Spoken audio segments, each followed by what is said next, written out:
This portion of the program is brought to you by Vigil, your guardian angel.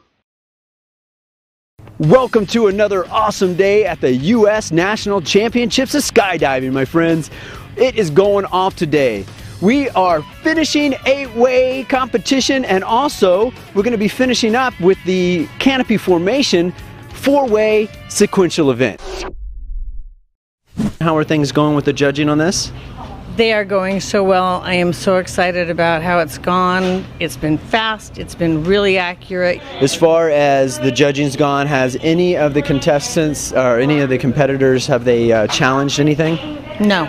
Oh, well, that makes your job really easy then, huh? Yeah, have to answer a few questions, but nobody has felt that they were scored incorrectly, and it's just worked wonders. Oh, that's good to hear.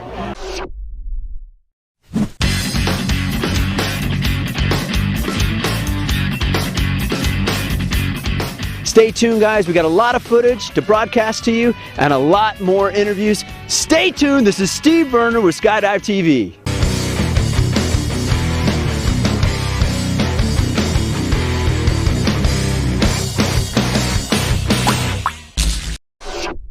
Stay tuned.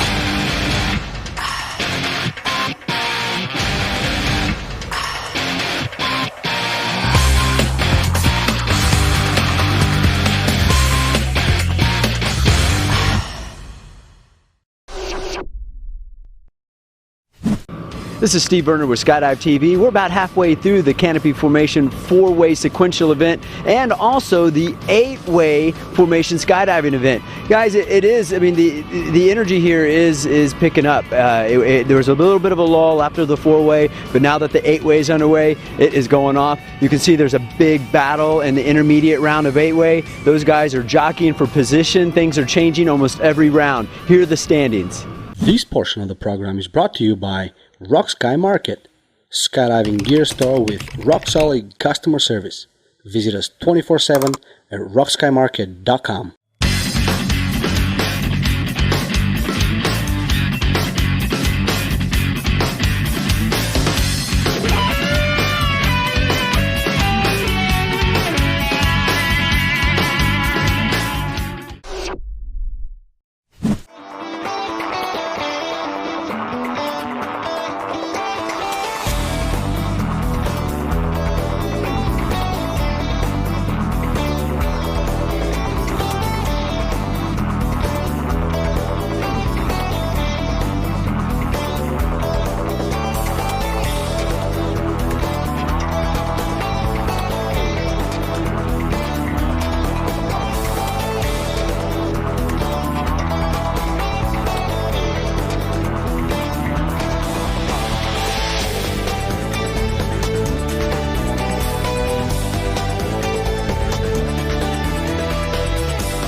This portion of the program is brought to you by Shooting Star, your education, rigging, and skydiving gear superstore.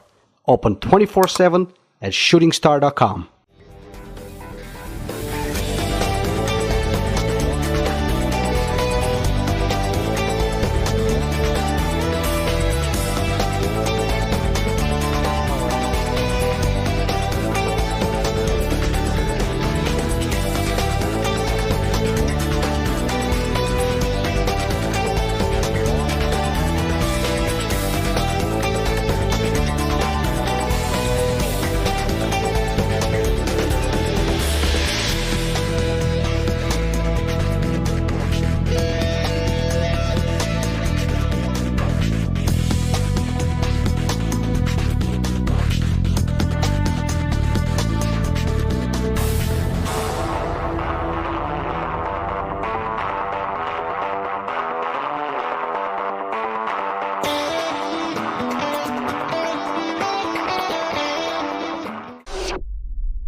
This portion of the program is brought to you by Paragear, serving the skydiving world for over 50 years. Visit paragear.com. It looks like the Army Golden Knights have been training hard because, you know, normally Arizona Airspeed, even without training, is right there with them.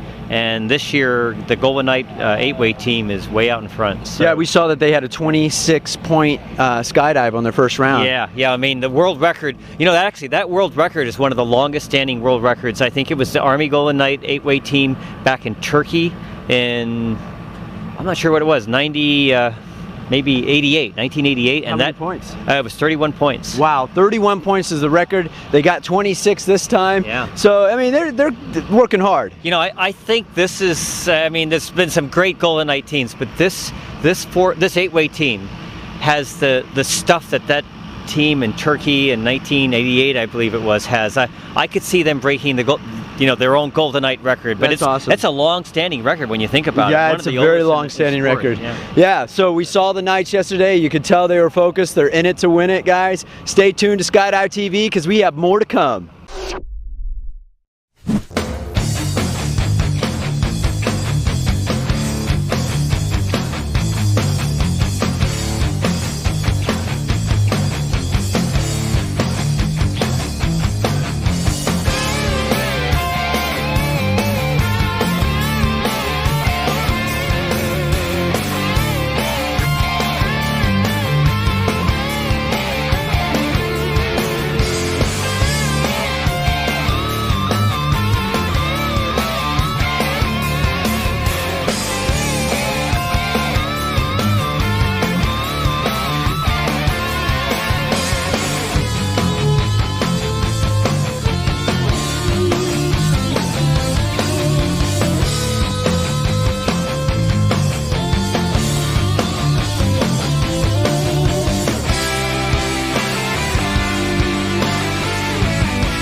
This portion of the program is brought to you by Vigil, your guardian angel.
This portion of the program is brought to you by Sunny Ads, a boutique ad agency and a design studio. Visit sunnyads.com.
If you guys look at the leaderboard for 8-way intermediate, you'll see at the bottom there's a team that's actually scored 0 on every round. That's because one of the members have injured themselves and they actually opted not to compete. So you will see zeros in every single round because the judges, they can't pull the name off the leaderboard once it's entered. We're going to try to find some of those members from Arizona Epic Awesome and find out what that injury is and what's going on there. Alright, we have the Guitar Knights out here on the 8-way team, guest competitors, and it looks like one of the landings didn't go quite right. Looks like he hurt his ankle. We're going to check in with him, see how it's going. He is standing up now, but he was sitting down for quite a while just rubbing that ankle.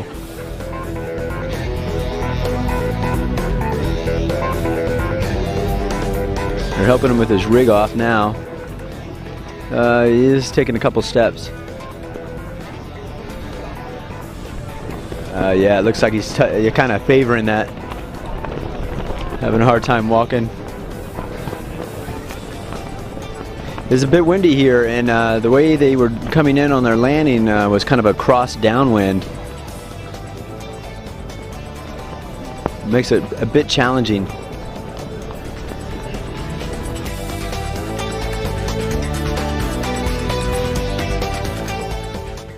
This portion of the program is brought to you by Eva, unique handmade jewelry. Visit jewelrybyeva.com. All right, we have the coach here for the Guitar Knights. How you doing, Coach? Yeah, we're doing well, thank you. Yeah, we had a little moment there, but it seems like we're pulling through it okay. All right, yeah, we saw that on the landing area. It looks like there's kind of a stiff crosswind going on. Yeah, it is marginal whether we should have landed here or not, but the team elected to try and do our sort of snake following each other in, and the guy got a little burble off the canopy in front of him, and he had an awkward landing and twisted his ankle, but he's back on that plane right now, so... Oh, so he's going up there competing with a bad ankle right now? Yeah, right now he's kind of got a little bit of a swollen ankle, but he thinks he can sort of, just muscle through it and keep jumping. Did you have to change any positioning up or anything else? No, fortunately it's actually it's his left ankle and his front float on the 8-way, but if that is his right ankle, that wouldn't be going. So right now he's kind of just standing there on one good ankle and he's going to try and make it work, so we'll see. And do you guys have an alternate plan in case he can't jump anymore? You're looking at him. Oh, okay. All right, okay, well, good deal. I hope he's better and I hope they perform very well. Appreciate it. Yeah, thank you. There you are. After an injury, he's still competing. Now that is what it takes to win.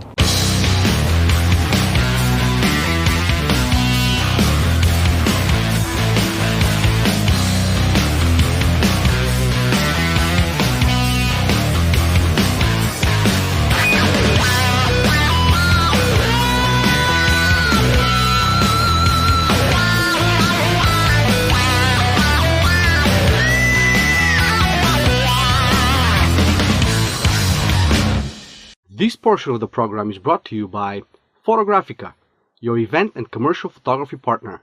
Visit photographicalasvegas.com. As far as the judging goes, is there anything really interesting happening? Yeah, actually the board of directors at the request of Chief Judge Judy Salaya gave Judy a waiver to introduce a new form of judging where they can move the tape back and forth to a specific point in either a formation skydiving or a CF jump and they're able to slow motion and get a real bead on exactly whether a grip is there or not. And they're, instead of doing like 3 views normal speed, they're able to move to the spot, watch it slow motion, clarify whether the point was good or not, and move on. So they're judging both more accurately and faster, and they are thrilled. It's working beautifully. So do you find like this is adding more points for the teams, or is it actually taking points away? A little bit of both. It you know, it gives and it takes away, but it's more accurate. Yeah. And that's what everyone wants, is fast, accurate grading. So there's no hard feelings, no, hey, I got screwed by the judges here or there, and that raises the respect level of the competitors for the judges. And the judges take this stuff seriously. Yeah. They want to be accurate. And no complaints from the competitors Not so far? a one. Well, you know, we had one protest so far in the meet, and it was the CF team, and they were complaining, kind of an old guard team, but you know, give them credit. They found in our Skydivers competition manual, bad on me, but in 2 places it still says VCR, video cassette recorder, and the intent, of course, is a video playback device. Yeah. So it's an editorial oversight, but they were claiming that we intentionally did that so that we would have degraded quality, and they trained for that degraded quality. Did they get a re-jump because of it? No. The protest was denied, and $50 went to the U.S. parachute team. So all is good. You know, if you lose the protest, you pay money. That's how it works. And, you know, I think they did it knowing that they were going to lose the protest, but they wanted the rule. They wanted the document. I mean, they just could have come to me and said, "Hey, fix it." You know. Well, instead they paid for it. Yeah. There you go. You know, so. All right. Well, it sounds really interesting. Speedy judging, accurate judging. It gives points, it takes away points, but all in all, it seems a lot more fair. Well, that's all your action for now, guys, but keep watching because there is a lot more to come. This is Steve Verner with Skydive TV.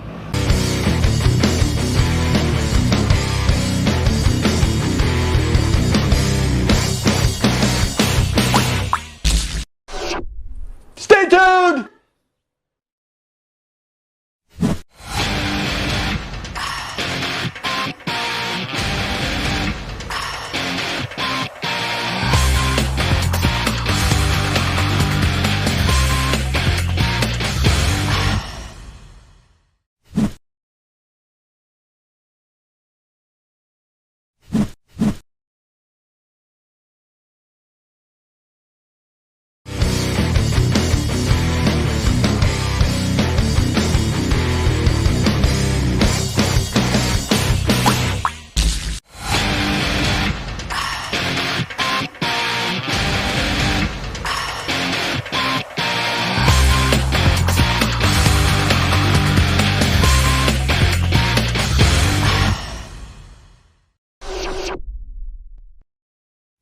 This is Steve Verner with Skydive TV. We are in the midst of the canopy formation 4-way sequentials at the moment, and we have Clean Air leading the pack by far. They're expected to win. We also have Redline right underneath them. They are also expected to stay in that position, so it's pretty much a solid race first, second. Now the fight for third is going to be happening, and here are the results. This portion of the program is brought to you by Shooting Star, your education, rigging, and skydiving gear superstore.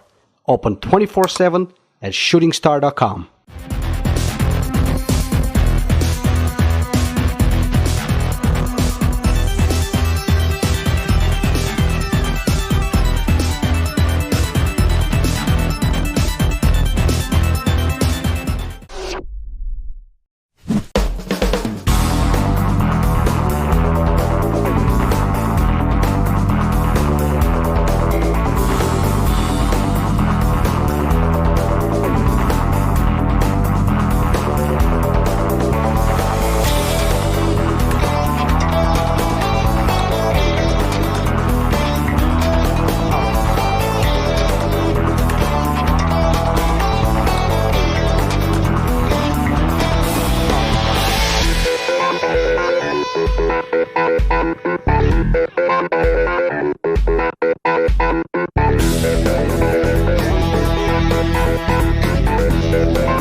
portion of the program is brought to you by Perris, serving the skydiving world for over 50 years. Visit perrisgear.com. We have Clean Air coming in for a landing right after their latest round. We'll have some words with them and let you know how they're feeling and what is up with that team. That was a good round for us. Yeah. A lot of fun. Everybody safe. I heard one of your players there landing saying they probably owe dinner. Did they bring luck up there or something happen? No, we had a bet on how many points we would do on that round for dinner, and I appreciate that he thinks that he lost, because I will be the recipient of the free dinner. Right. You guys have been people have been talking and saying you guys are kind of like the Airspeed of crew. Have you heard that? I haven't heard us called that. We've been called lots worse. Well, I think that's kind of a badge of honor right there. Do you guys feel like, we noticed in the scores, you're well ahead of the second place team. Do you feel like that kind of makes it so you play a little more conservative when you go up there? No, we just try to stick to our game plan all the time. If you change things, whether it's in this sport or in golf or any sports, you know, that can get you. So we just try to stick to what we do. And what you do you just go hard out each time? We've actually focused more on being precise than speed, and it seems like the speed comes. If we rush, if we do try to go hard, sometimes that comes up to bite us. Gotcha. So slow is smooth, smooth is fast. Is that right? Well, slow is slow, but smooth tends to be fast. All right, gotcha. Thanks for your time. We appreciate it. Thank you. All right, well, that's Clean Air. Looks like they're holding on to that lead. Things went real well for them this last round. This portion of the program is brought to you by Vigil, your guardian angel.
This portion of the program is brought to you by Rock Sky Market, skydiving gear store with rock-solid customer service.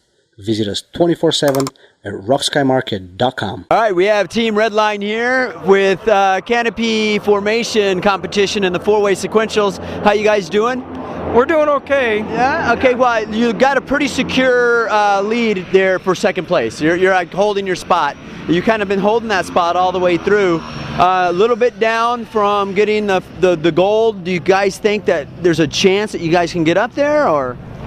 Boy, I don't know. At this point, I don't even know what the scores are. The difference is, so yeah. I'm not sure. Yeah, I think it's around a 10-point difference at the moment. It may be since it's extremely unlikely. Yeah. So it's sort of, I mean, it sort of kind of falls under the same level with formation skydiving, where if you get 10 points behind, it's almost impossible at that point. Is that right? It is, but we're still going to go back there and keep doing what we're doing and keep going at it. You don't give up and you fight all the way through it. Absolutely, man. That's awesome to hear, guys. And you got silver medal right now. I don't see how that's going to get taken away. I'm with Frank Lupica, the chief judge of the canopy formation. How's it going, Frank? Oh, it's going great. This has been a really good meet so far. So, as far as from your perspective with the canopy formation so far, you've said it's good. Are all the competitors, are they happy? Is everything moving forward? Everything's moving great. This is a great bunch of people, and yeah, things are just going great. And no problem with anyone protesting any of the jumps or anything? Oh, there was a couple protests. Well, not protests, but yeah, we had a couple rejumps. What constitutes a rejump? The one of them that we gave was interference on exit by a non-competitor, and the other one of the videographers had a malfunction, so could not present video evidence of the team's dive. Okay, that's interesting that you say that about the cameraman, because I know in formation skydiving, if the camera doesn't work, that's it. You don't get a rejump. That's true in FS, but in CF, since everything is done under camera or under canopy, you really need the video, and in FS, it's just one of those things. So we're still a little confused on exactly what the protest was all about regarding the VCR issue. In section 1, which is the general section, it refers to video equipment, whereas in CF it refers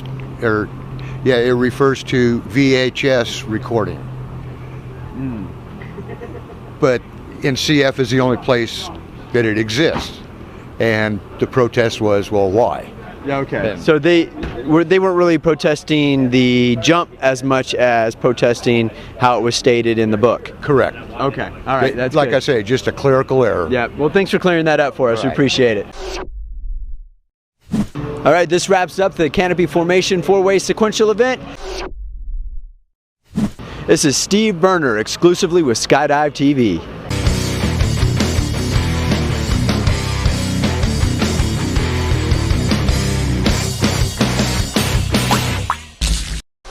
Stay tuned!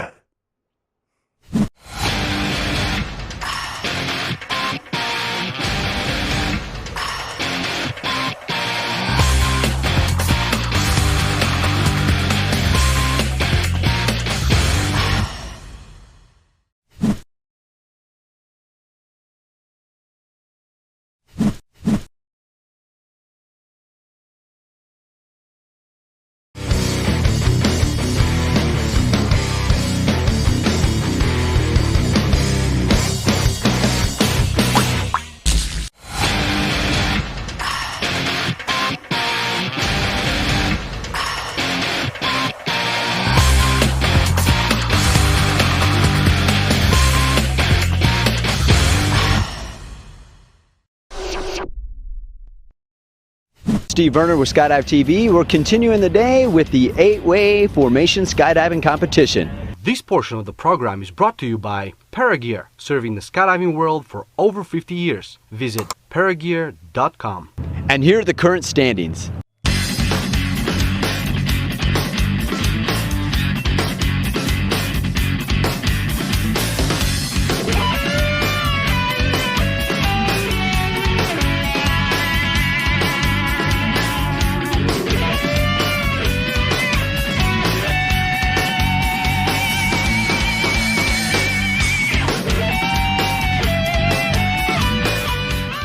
Let's go have a word with the leaders. We have team SPX8. Hey guys, you guys are out of Houston, is that right?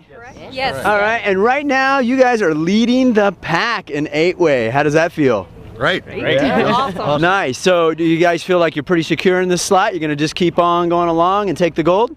Yeah, absolutely. Yeah? That's it.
This portion of the program is brought to you by Vigil, your guardian angel.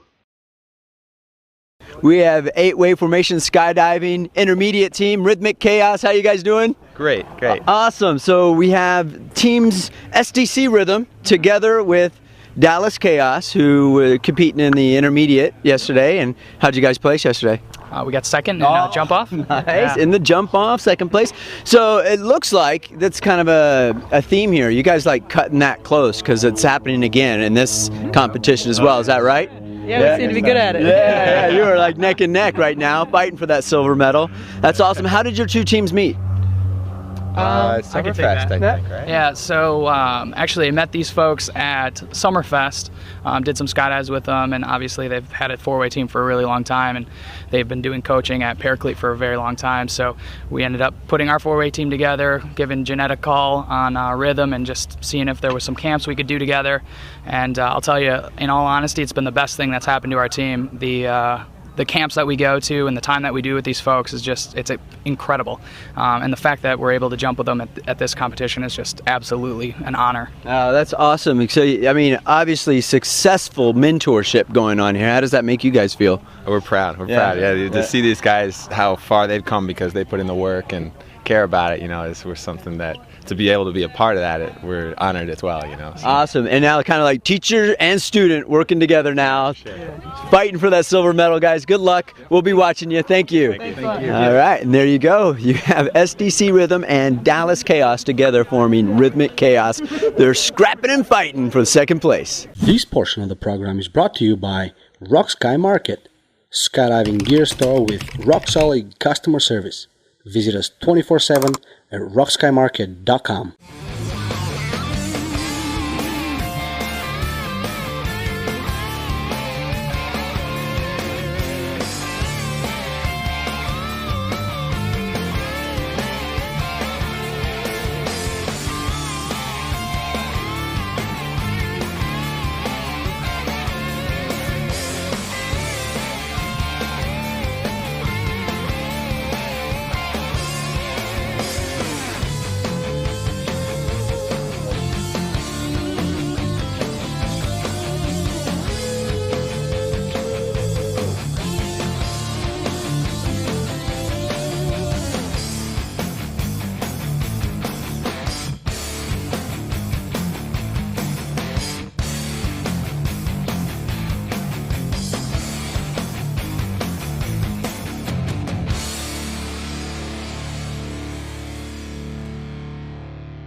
We have 8-way team Spaceland Light and Mamba behind me, engineering things out for their next round. We're going to have some words with them.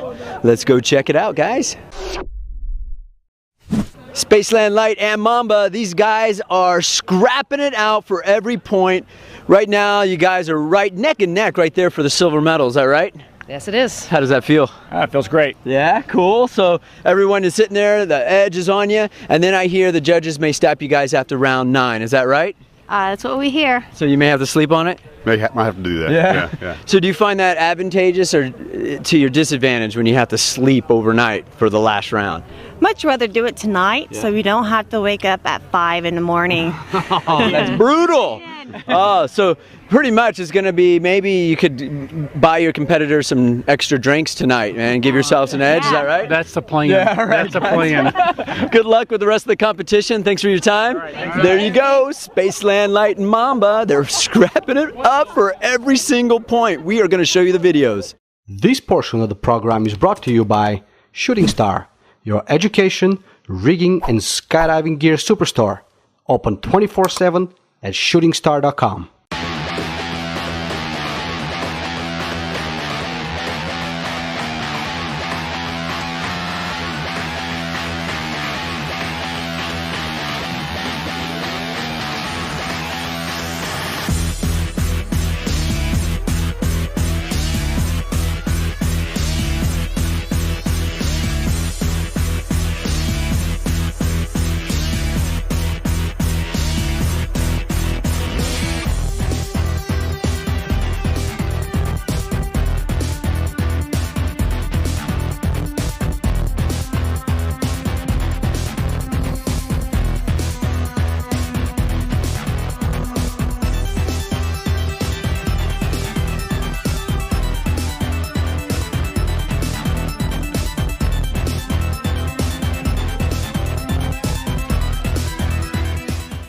We brought you the leaders, but now let's go see what the last place team has to say.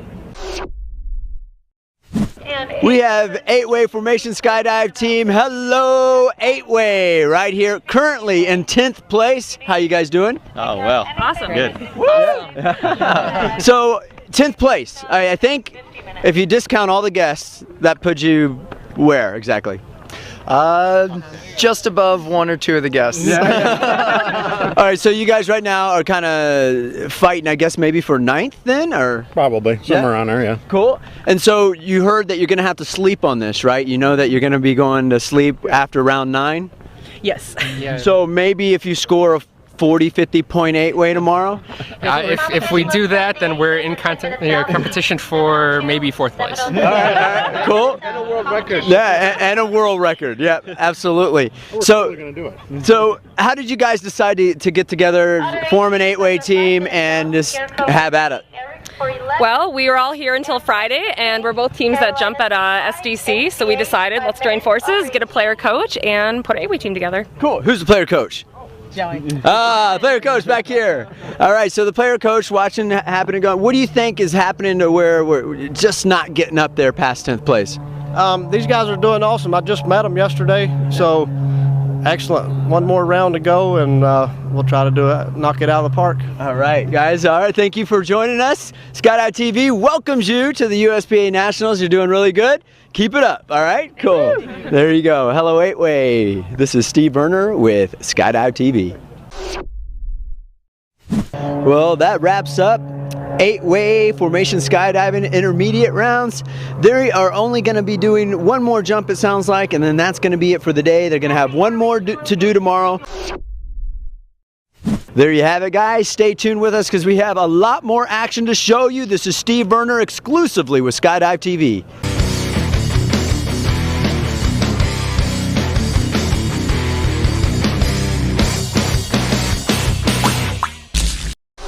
Stay tuned!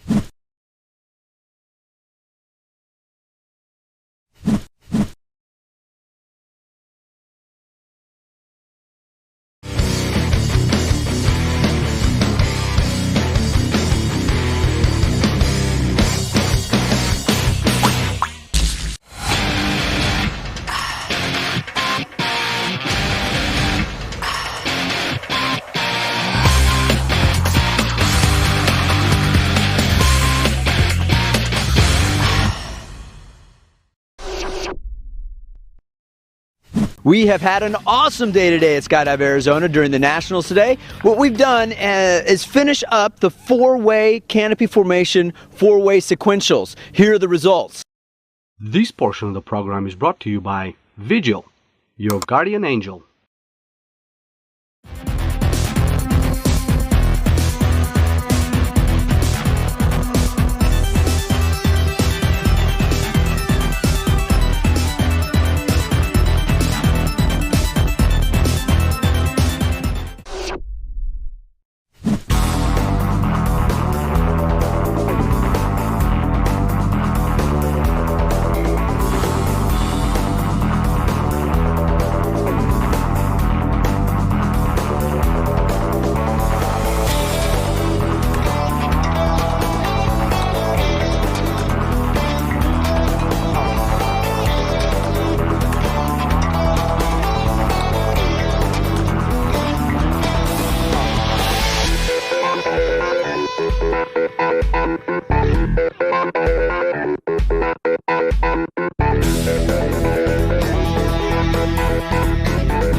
This portion of the program is brought to you by Rock Sky Market, skydiving gear store with rock-solid customer service.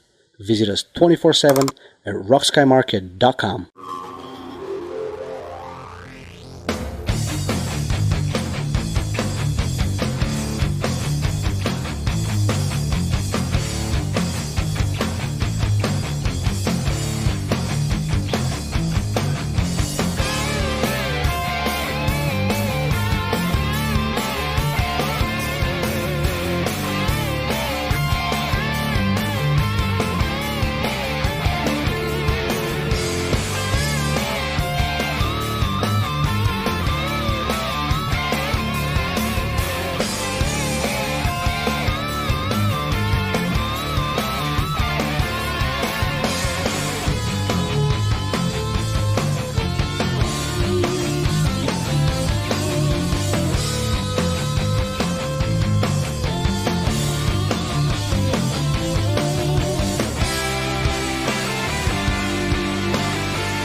This portion of the program is brought to you by Shooting Star, your education, rigging, and skydiving gear superstore.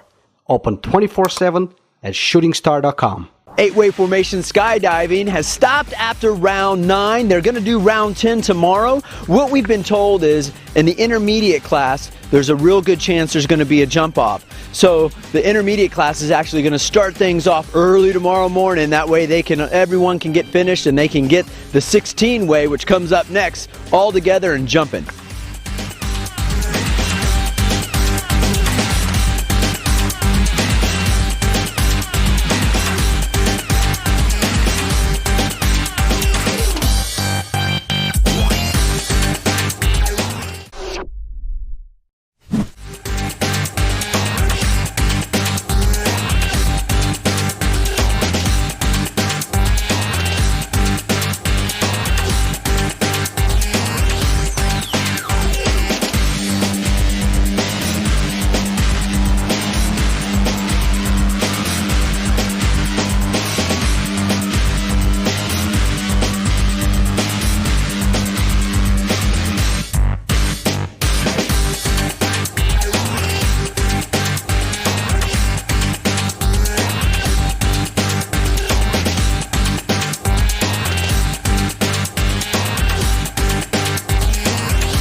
This portion of the program is brought to you by Paragear, serving the skydiving world for over 50 years. Visit paragear.com.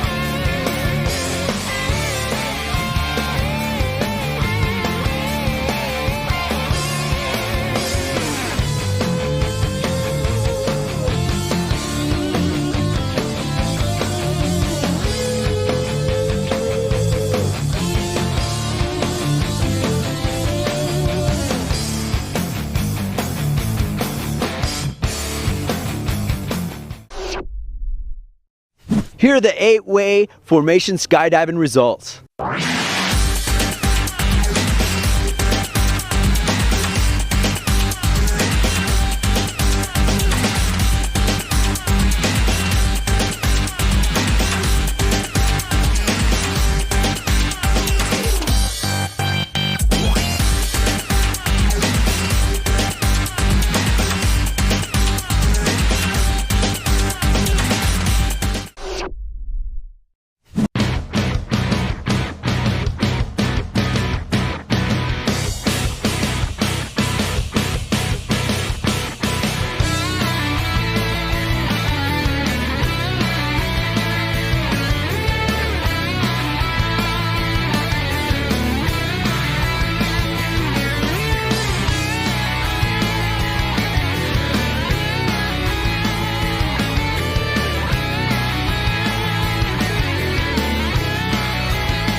This portion of the program is brought to you by Eva, unique handmade jewelry.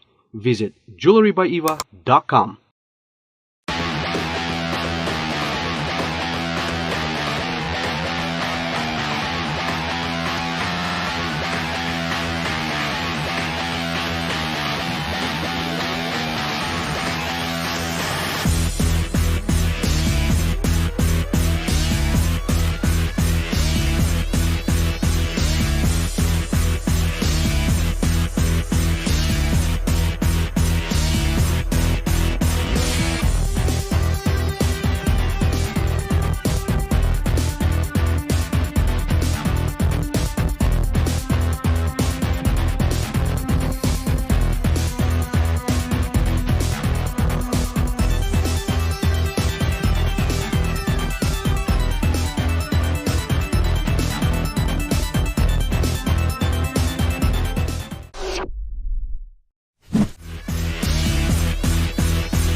This portion of the program is brought to you by Sunny Ads, a boutique ad agency and a design studio.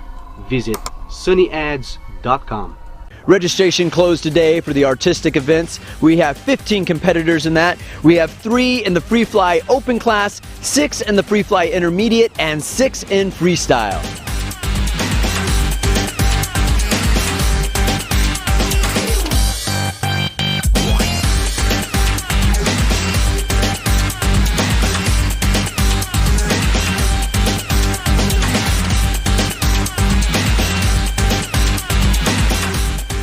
Also tonight, the draw will happen for the 16-way formation skydiving and the canopy formation 2-way sequential event.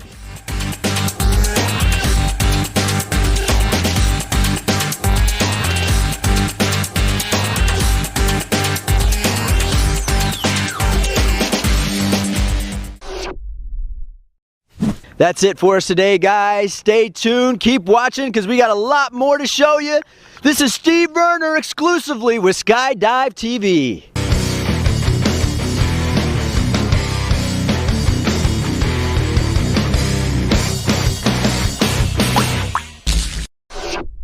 Stay tuned!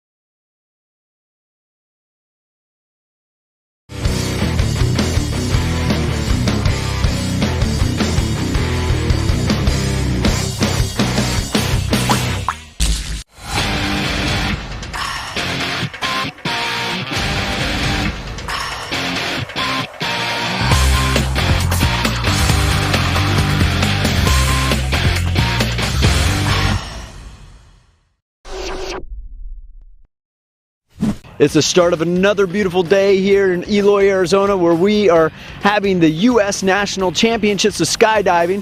Today, we start the canopy formation 2-way sequentials. We also are going to start the artistic events. Before any of that happens, though, 8-way is going to finish up with round 10, followed by 16-way right after that. This portion of the program is brought to you by Rock Sky Market, skydiving gear store with rock-solid customer service. Visit us 24/7 at rockskymarket.com. And let's see what the results are at the moment.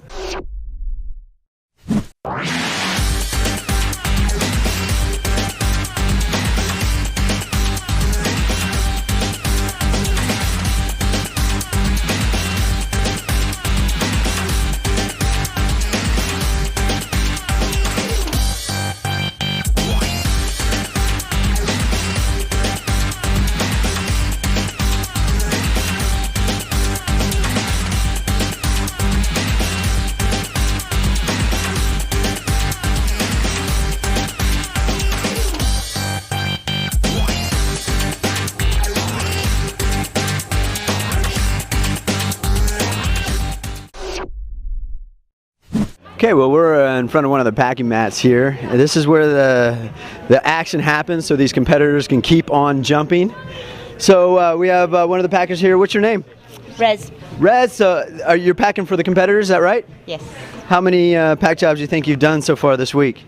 I don't know. I don't count, sorry. You don't count? No. Oh, yeah, lots? How about you? What do you think the number ranges in? I would say probably around like 300-400. Wow. During the whole competition, yeah. That's a lot of pack jobs. Oh yeah. Yeah, some people don't even do 300-400 jumps a year. Oh, no, yeah, we've had a great turnaround for the whole nationals. We had people that came from all over. We have the Kingdom of Qatar, Dubai. So we've been really happy, you know. We've had a lot of business. Keeping you busy? Oh yeah, we've been really busy, and it's been really fun. I mean, there's a lot of people around, a lot of old friends we haven't seen in a long time. So overall, it turned out to be a great event. So kind of like a family reunion, right? Exactly. Yeah. Exactly. Good. Oh yeah. And no malfunctions, huh? No malfunction yet. But hey, knock on wood, man. Yes. Good. All right, guys. Good job. Thanks. So what do you think the hardest thing is about packing for these teams, man? You know, it's all about getting a flow down, and it's all about just keeping your head in the grind. You know, you'll have, we've had hundreds of pack jobs. You just keep the flow going, do everything you got to do it right, make sure that there's no cutaways. Yeah. Lots of blisters on your hands, then? Hey, part of the game. Yep. No guts, no glory. That's it. You got to pay to play. All right, guys. There you go, man. The guys who make it happen for these competitors. Without these guys, these competitors would be worn out. This is Steve Verner with Skydive TV. So guys, stay tuned. There is so much action happening today, and we are going to show you every bit of it. This is Steve Verner with Skydive TV.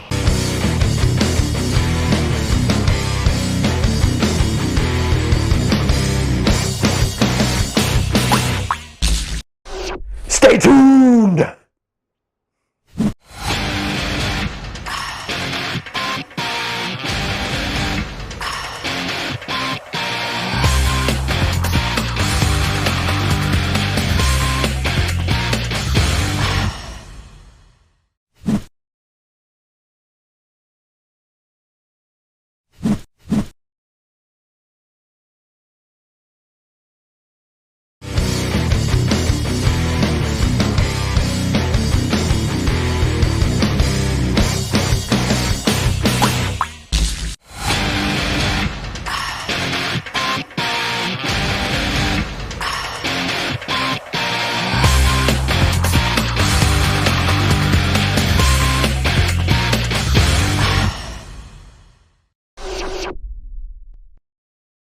Well, we're about to start round 10 of the 8-way formation skydiving event. Right now, there's only a 2-point difference between first, second, and third in the intermediate class. And in the advanced class, the Golden Knights have it in the bag.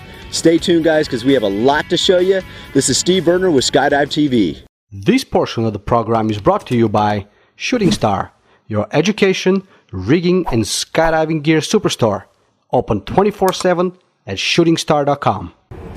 Golden Knights huddling it up before their last round of this competition. These guys are so far in the lead, they are definitely guaranteed the gold medal.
Golden Knights coming in for their landing after round 10. These guys were hot at this competition. After round 10, the Golden Knights have landed after the very last jump of this competition. How'd that one go? Not too bad. Yeah? Yeah, it was nice up there. Actually, we thought it was going to be pretty cold, but it was nice temperature, and the skydive went pretty well, so we're happy. Good. You guys performed at such a high level that you really could have just skipped this round and still walked away with the gold medal. Unless you got any negative points up there, I'm assuming you guys secured that spot. Is that right? I feel pretty confident that we did, but yeah, it wasn't a perfect jump, but ended off on a good note. Yeah. And we heard that this 8-way competition, especially round 1, had potential for world record breaking capability. How did that go for you on that round 1? Well, we had a few issues on round 1, so we didn't get that world record. But we're not really trying to get the world record. We're just trying to have an overall good meet. So we built as the meet went on, and we ended up with a pretty good meet for us. So well, 26 points on round 1. That's awesome, guys. You did really well. Congratulations. We'll check in with you at the award ceremony. Have a good rest of the day. What's next? 16-way, is that right? 16-way. So 16-way, it's going to be all you, and who else is joining the team? We've got Perris XP that's joining us on the team, and also our girls team. All right. Cool. We'll check in with you guys. Thank you very much. Yeah. There you go. Golden Knights securing that gold medal in 8-way formation skydiving. This portion of the program is brought to you by Paragear, serving the skydiving world for over 50 years. Visit paragear.com.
All right, well, we have Arizona Airspeed 8-way team. They just landed off their last round.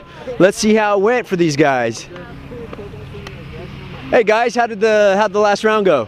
Yeah, it was good. Solid round. Yeah. Yeah. Did you guys perform to what you expected you were going to perform at on this competition? Yeah, I would say so. I mean, we came in with no training. Yeah. I think we're pretty happy with where we're at. We had some pretty good jumps. A lot of fun for sure. Yeah, it looked like you were pretty solidly in the silver medal. Is that right? Yeah, from what I looked at the scores yesterday, and judging by how our jump was, I think not much will change for us. Dan BC, how are you? I'm doing great. So how was this competition for you? Was it a lot of fun? It was just more fun than anybody could possibly deserve. Yeah, so it's nice to get back up in the air, keep getting asked back, you keep getting jumps in with these guys? I'm shocked every time they ask me back, but I'll keep coming until I'm 90 if I get the chance. Awesome. Yeah. So it's not a burden to you to keep coming and getting asked to come back, having the jump with airspeed? It's a lot of trouble, really, but you know, if they need me, I'm there for them. All right, thanks a lot, Dan. We appreciate it. Thank you. How was this competition for you this time, Eliana? It was really fun. It was really fun because I've been doing a year of coaching and, you know, I'd taken a break from my team. Yeah. Actually retired from my team. So the jumps with these guys are very different than I've done all year. So it's been really exciting. And every time I was tracking away, I was breathing hard. So yeah. Does it bring back some nostalgia when you're with your team now after such a long absence? Yes. Yeah. You know, you appreciate them more. Yeah. You know, and you just have a great time. Cool. So you plan on, as long as they keep asking, you'll keep coming back and jumping with them? Yes, as long as I could, I would. This portion of the program is brought to you by Vigil, your guardian angel.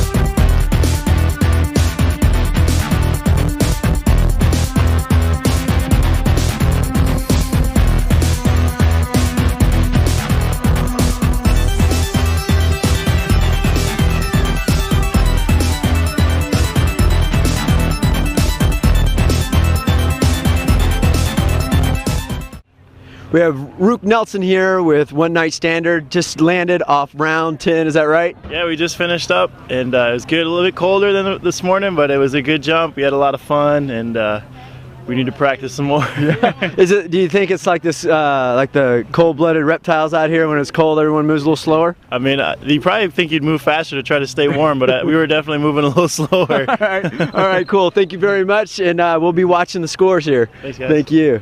All right, so there it is. One Night Standard. Saying a little bit slow on this one, but all in all, it's a really talented team.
This portion of the program is brought to you by Rock Sky Market, skydiving gear store with rock-solid customer service. Visit us 24/7 at rockskymarket.com. Team Rhythmic Chaos just landed off round 10. Early in the morning here in Arizona. How'd you guys do on this last one? Did great. Yeah. I know it's a really cold morning, so did you guys find, like, is it harder to perform when it's cold? Nah, we're used to it. Texas gets just cold. Yeah, all right. Yeah, okay, cool. So you guys have been, you got the jump in, you kind of know basically how you did up there. So do you think you stayed on to your position on the leaderboard? Most likely, yeah. Yeah. Especially certain dives lend themselves to certain numbers of points. So this one is not going to be a big surprise. You know? All right. Yeah. Cool. Well, congratulations, guys. Hopefully we'll talk again after the awards are given out. All right, guys. There you go. Rhythmic Chaos. Tearing it up.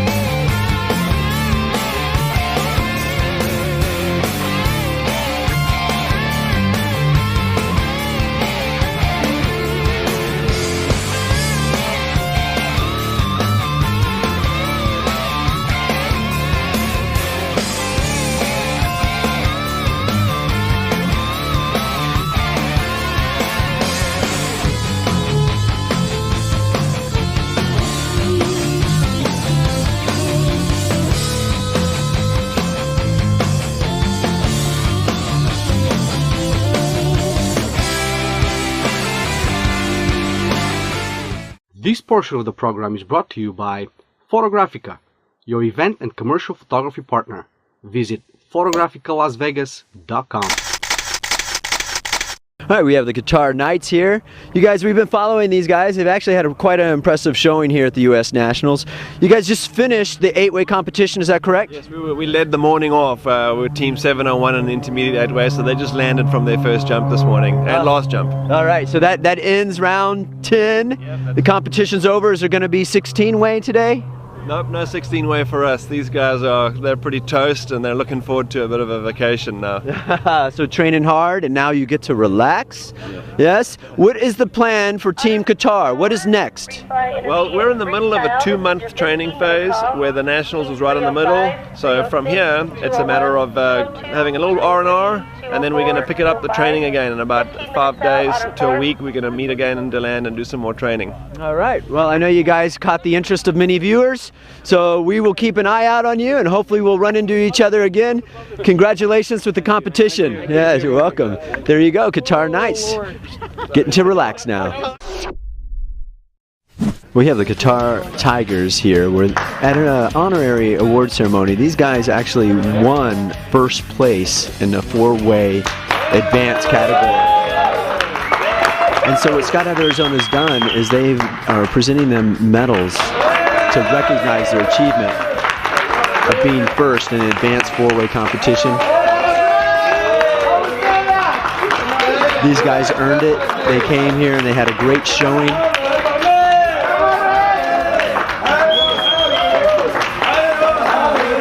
And since they are not allowed to win an actual gold medal from the USPA, Skydive Arizona is giving them a great honor recognizing their achievement in this competition.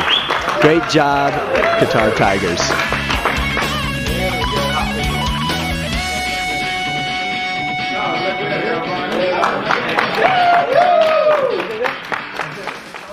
This portion of the program is brought to you by Eva, unique handmade jewelry. Visit jewelrybyeva.com.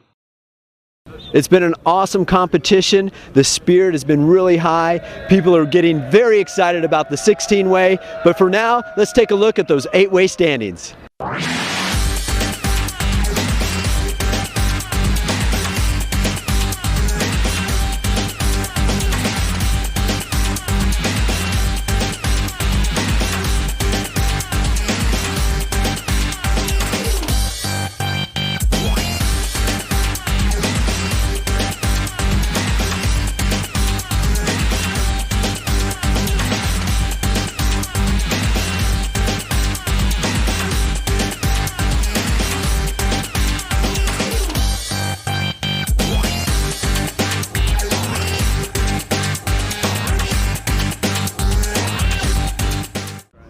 All right, we're starting off here with round 1 of the freestyle event in the artistic competition of the U.S. Nationals. How's everyone doing? Great. Good. Yeah, it is a little bit cold. Does that affect the performance? Not at all. No, not at all. So everyone's focused, ready to play? Absolutely. Yeah? So how much of this is fun versus competition? Is it 50-50 or what? we're all kind of competitive, but it's all about the fun. Yeah, it's all about the fun, but we're still here to win. Is that right? Exactly. Awesome. We're just going to do our best. Very cool. All right, good luck, guys, with the rest of the competition. We'll be keeping tabs with you. There you go, freestyle event, U.S. National Competition. It's going on today.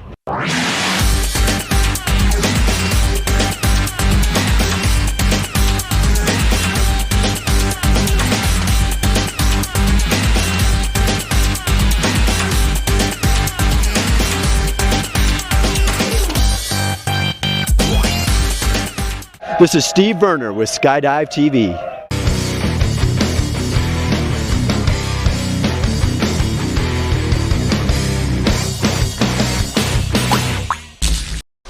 Stay tuned!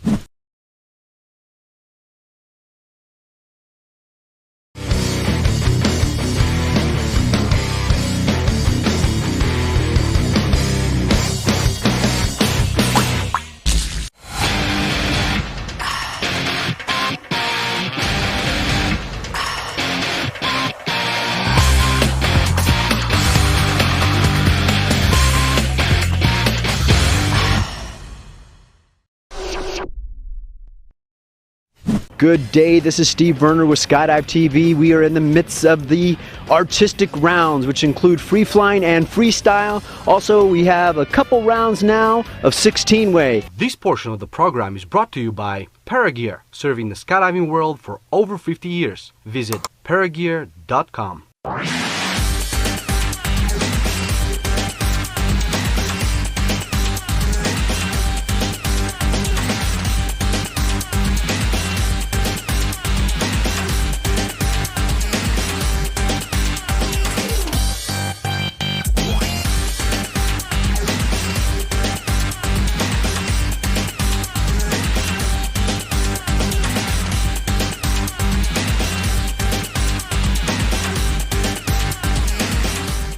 And here are the results.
This portion of the program is brought to you by Vigil, your guardian angel.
This portion of the program is brought to you by Shooting Star, your education, rigging, and skydiving gear superstore.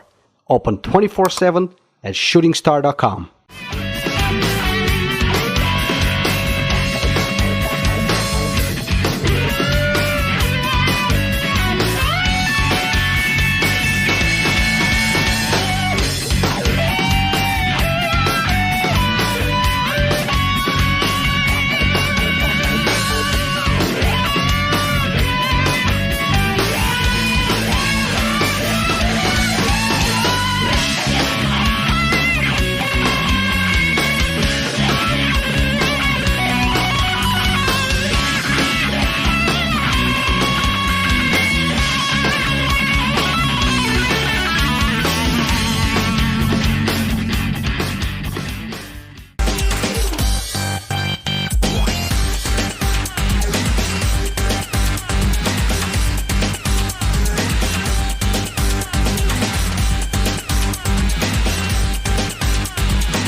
This portion of the program is brought to you by Rock Sky Market, skydiving gear store with rock-solid customer service. Visit us 24/7 at rockskymarket.com.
This portion of the program is brought to you by Eva, unique handmade jewelry.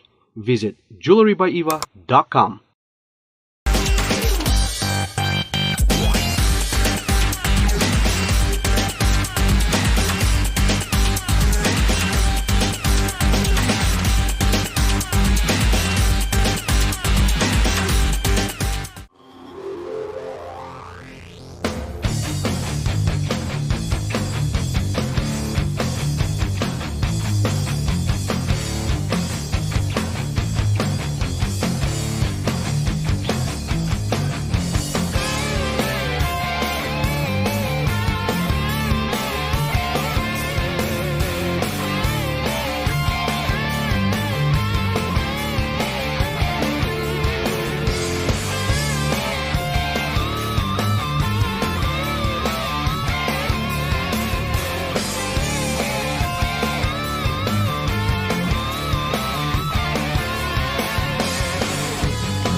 This portion of the program is brought to you by Photographica, your event and commercial photography partner. Visit photographicalasvegas.com.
Also today we have canopy formation two-way sequentials.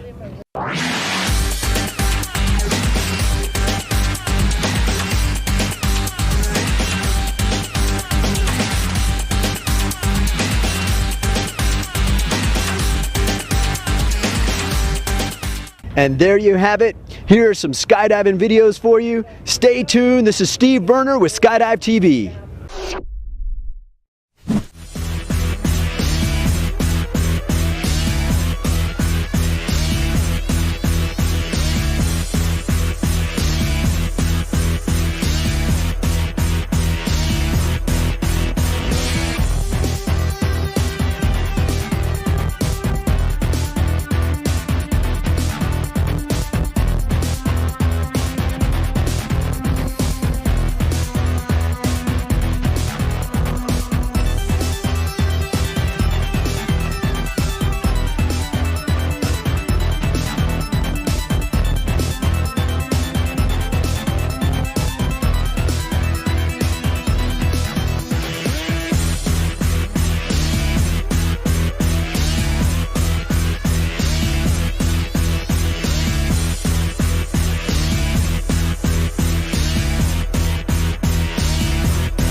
This portion of the program is brought to you by Sunny Ads, a boutique ad agency and design studio. Visit sunnyads.com.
All right, we're in the middle of the artistic events and of the 16-way event. Stay tuned, guys, because what we have coming up is a story that just exemplifies the spirit of competition here and good sportsmanship. So please stay tuned. We got a lot more to show you. This is Steve Verner with Skydive TV. This portion of the program is brought to you by Vigil, your guardian angel. We have Tamara Coyne here. She's the chief judge in the artistic event. How you doing, Tamara? I'm doing well today. The event's making good progress. I've also heard some competitors talking about that the judging in the artistic event seems to be taking a long time. It was quite a while before they even saw the results off of round one. Is there a reason why things are slowing down in the artistic event compared to the formation skydiving? The round one is always the slowest round to judge, and after we got the round one done, the judging pace has increased in the pace. We're also using a new scoring system this year, and it actually works over the internet, and the judges get to use, the judges are using iPads and iPhones as input devices.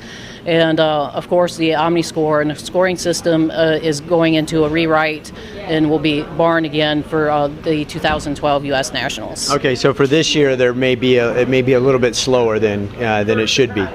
It's probably a little bit slower this year than it was last year, and part of that is getting into the pioneering and of developing the scoring system. Okay. All right. Well, thank you so much, Tamara. We appreciate it.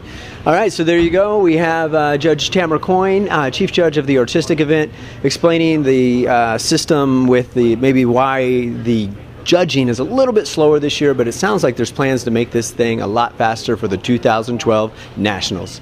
Thank you very much. Keep watching, guys. This is Steve Verner with Skydive TV. All right, we have Team Dizzy, oh my God, right here. How's the competition going so far? Going really well. Yeah, and what round are you on? We're about to do round 6. Round 6, so it's moving right along. How many rounds do you do total, guys? 7. 7 rounds. It's almost in. Do you know where you're standing right now? We're not sure. I think we're in like 2nd or 3rd, hovering right around there. Okay, so the competition's on then, right? Oh, for sure. So I was watching how you guys practice. I mean, you guys sort of have a lot of dance type components to this. So do you have to be pretty proficient in dance to do this? You don't have to be, but it can't hurt. Yeah. With the pointed toes and the finish line, stuff like that. Do you have any background in dance? Not really. Yeah, so all that gracefulness sort of happened naturally? A lot of practice. Yeah? What would you say the hardest thing is about filming a freestylist? The radical speed changes. The speed can be going like super fast for head down filming, and then all of a sudden change to like slow belly speeds so quick. So. Yeah, so and then I'm assuming you're getting judged on keeping them in frame, is that right? That's part of the criteria, yeah. Yeah. Uh-huh. All right, man. So you guys so far, what I've seen, it looks good. You're doing good. So keep it up, and we'll be checking back with you. Thank you. Thank you. All right. Dizzy, oh my God, there they go. So that team, Dizzy, oh my God. You may have seen James Hayhurst at the award ceremony during the VFS event, where he called his style moves Dizzy, oh my God. He had a funny little story with that. If you guys didn't see it, go check it out on skydivetv.com, and that is how the team got their name. This portion of the program is brought to you by Rock Sky Market, skydiving gear store with rock-solid customer service. Visit us 24/7 at rockskymarket.com.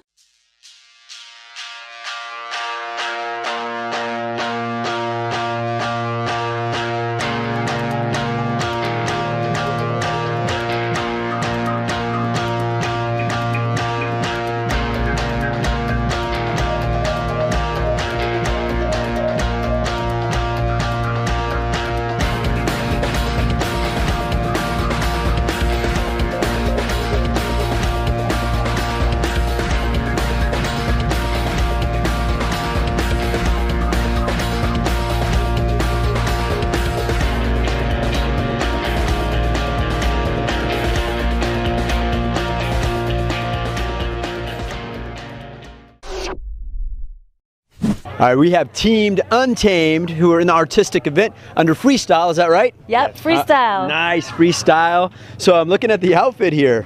It's kind of fitting, right? What are you? I'm an untamed zebra. An untamed zebra, which is sort of redundant in a way, right? Because zebras can't be tamed, is that right? Well, I don't know. They possibly can be tamed. Oh, yeah? You have a missing thumb to show for that? Yeah. From a zebra bite. Yeah, I have zebras at my farm. So you guys are competing, and tell everyone right now, what is your name? Carol Dorner? That name is pretty familiar. I think maybe you're a world champion, is that right? Yes. Yes? In 95. In 95, what'd you take? What medal? I won the gold medal in women's freestyle in Ampfing, Bavaria, Germany. Yeah? And I came in bronze for sky surfing too. Awesome. So was this your camera flyer the whole time? No, he's my new teammate. Awesome. So how does it feel to jump with a world champion? Feels great. Yeah? It's tough. Yeah. So does it work hard? Does it make it easier because she's world-class material? Well, it's easier and harder. Yeah. The pressure's on, I guess. Yeah, cool. So how are your rounds going so far? Decent. Yeah? It's nice. So right, you say that a little hesitantly. well, I haven't really looked at the scores yet. I'm just going to keep focused and do one more jump. Cool. So as far as your routines and the compulsory rounds go, are you performing at the level that you thought you were going to perform at? Yes. Yeah, okay, good. And we're having fun. And you're having a good time. Yep. Awesome, guys. Thank you so much. It's fun to be back in the game after 15 years. Yeah, so you're not out of skydiving for 15 years. I just started jumping like a few months ago. So. And why did you take the break?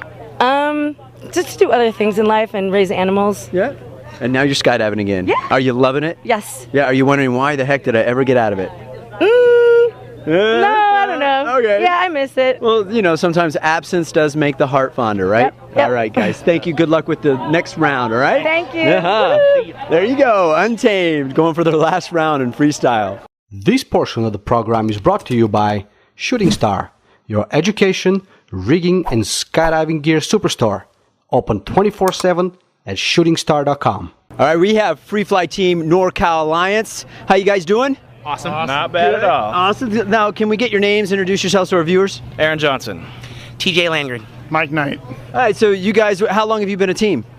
For about a year. Yeah, and so I guess a ton of practice jumps this year? Or? A little bit. Yeah? And it's showing because you guys right now are pretty solidly gold medal winners. Is that right? I hope so. Yeah, we're hoping Yeah, so. and then this last round, did it feel pretty good? Yeah. Felt great. Yes. Yeah, we were watching some of your stuff. Fantastic moves up there, guys. It's good. I know that we're showing it to the viewers. They're loving it. So we'll catch up with you at the award ceremony. Good job. Right here, man. Yeah. Awesome. Yep, you're welcome. There they are, NorCal Alliance. Woo! Yeah.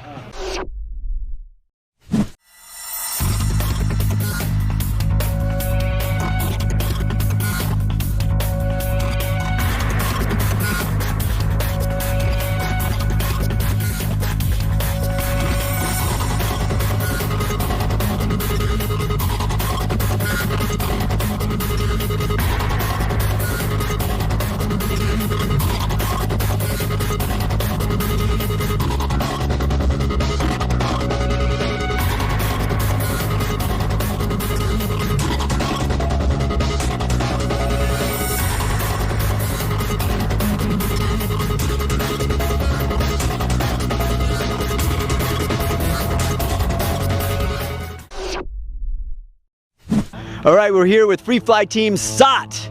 Hey guys, where are you from? Nebraska. Nebraska. How did you get the name SOT? You have to look it up on Google to know why we call ourselves that. All right, so have to look it up. We'll figure it out. So right now you've landed off round 5, round 6, round 5? 5, yeah. And then how's that going for you? It's going great. Cool. Who's the camera flyer for the team? I am. Oh, okay. So what is the most difficult thing about being the camera flyer? It's just the pressure of it. I've never done it before. It's been amazing. It's super fun. I love it, and I just always hope I have them in frame. Yeah, cool. Yeah. And do you guys find it has to be a trust relationship with the camera flyer, so you don't have to worry about that while you're performing? Yeah, I mean, we know she's got the ability and she's going to be there, so. Yeah. And I've only hit them 4 times, That's so. it. 4 times? Yeah, and everyone's still walking and living and competing right now, huh? Just a mere bump. Yeah, cool. And do you know how you guys are placing right now? How's the competition going? Well, I think we're fighting for one of the teams, one of them. I'm not sure. I'm guessing if you were in first place, you would know, right? Yeah. If you're in last place, you would know. Yeah. So you must be somewhere in between. Is that right? We're fighting for the middle. Okay, cool. All right, good luck, guys. We'll check back with you. Thank you. All right. Well, there you go. Team SOT out of Nebraska. This portion of the program is brought to you by Sunny Ads, a boutique ad agency and a design studio. Visit sunnyads.com. Okay, well, the 16-way competition is on its last round. Arizona Airspeed's boarding the tram to go to the plane, and it looks like they've made up 4 points on the Golden Knights on this last round, so it's now neck and neck. I mean, they're 1 point behind them. Anything can happen. Keep watching, guys. As soon as we know, you're going to see the standings.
This portion of the program is brought to you by Photographica, your event and commercial photography partner.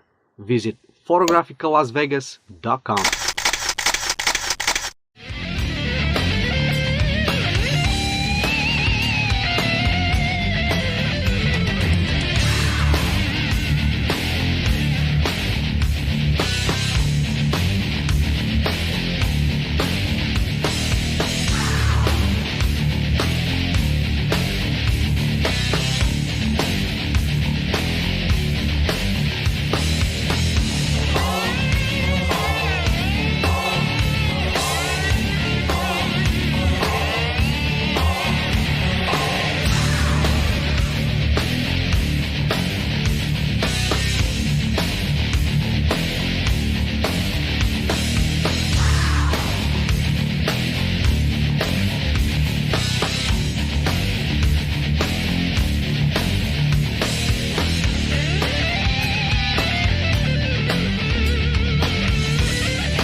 So the events that we had today were the 16-way formation skydiving, we had canopy formation, 2-way sequentials, and the artistic events. Everything should finish today barring a jump off. If there's any kind of jump off that's going to happen tomorrow. Also, we've been informed that one team on the freestyle side of things, they're going to actually finish their last jump tomorrow no matter what.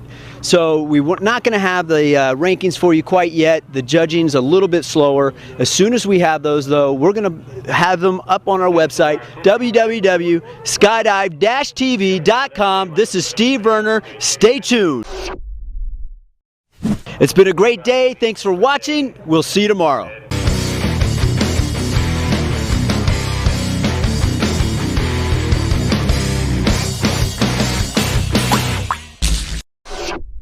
Stay tuned!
This is Steve Verner with Skydive TV. We're at the Formation Skydiving Award Ceremony for 4-way, 8-way, and 16-way. I'm standing right in front of all the medals right here. These are all the medals for the competitors.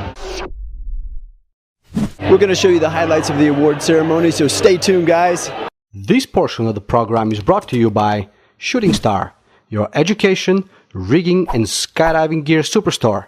Open 24/7 at shootingstar.com. Happy birthday, dear Amy. Happy birthday to you.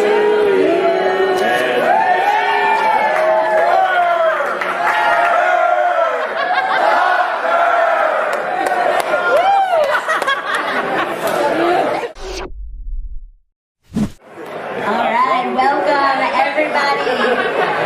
Welcome to the 2011 award ceremony for 4, 8, and 16-way formation skydiving. I have the pleasure of introducing tonight's MC, Master of Ceremonies. He is a 40-year member of USPA, started skydiving in 1971, made his first US team in 1975, has been on 20 U.S. teams since, 12 U.S. style championships, 4-time U.S. accuracy champion, 10-time overall champion, the last 7 years in a row. Damn. 3-year world champion, and our new director of competition, James L. Hayhurst.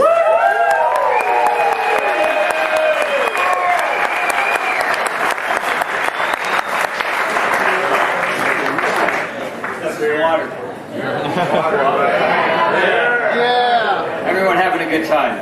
Yeah. I put her up to that, and I had a reason. I thought I was pretty cool until I read this book.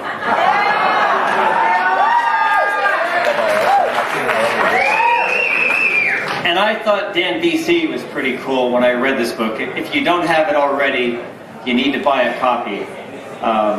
But there's something in this book that I want to share with you before we get started tonight. And it's on page 6. And the book begins with Dan BC waking up at Perris at the hospital after the crash. And he's lost 6 weeks of his life. And he's trying to fathom what the heck is going on. And that's not what he's thinking. Okay, so he remembers his good friend James, who was killed in the crash. And he has this sort of like dream vision where James comes to him and says, "Man, I'm out of here. I can't stay with you." And it's like a formation jump. They're together in free fall. Some of you may have read the first chapter, but it seriously rocks. And the end of the dream sequence, or the reality sequence, I'll let you decide that. Dan writes, "James had one more thing to say, and he said it with absolute certainty. I'll see you later." It was clearly not a goodbye. I had no doubt that we would see each other again. Before I even thought about an answer, the words "I know" came out of my mouth. Slowly I started to descend, and as I did, James began to fade from my grip. The wind picked up, and I was now falling through it, no longer suspended. Everything went back. But as I woke, James' words, "Get control of the situation," still rang clearly in my mind. If I only knew what the situation was. And that's something we all face, getting control of the situation. And there's no more eloquent book to explain how to go about doing that. Now, I have an idea that I want to share with you, and to kick it off, I'd like to ask the guy that I think is seriously cooler than cool, Shannon Pilcher, if he'd please come forward. This portion of the program is brought to you by Paragear, serving the skydiving world for over 50 years. Visit paragear.com. Let's welcome Shannon back to the living.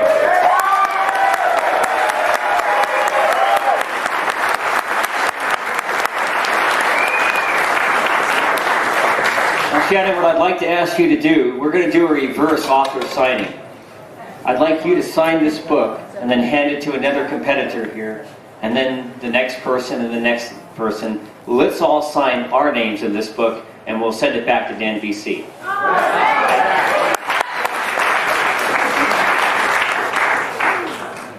Don't spill the beer. Just pour it in.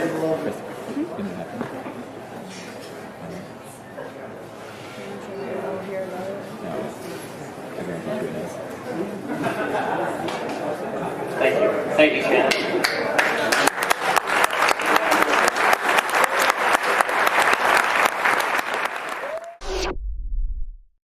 I'd like to move on briefly and mention that we have a bunch of USPA staff members that are here and board members. I don't want to spend too much time on it, but my boss, who was smart enough to hire a competitor who drinks water, I mean beer, whatever, is Ed Scott, the executive director, and I think Ed's somewhere around here.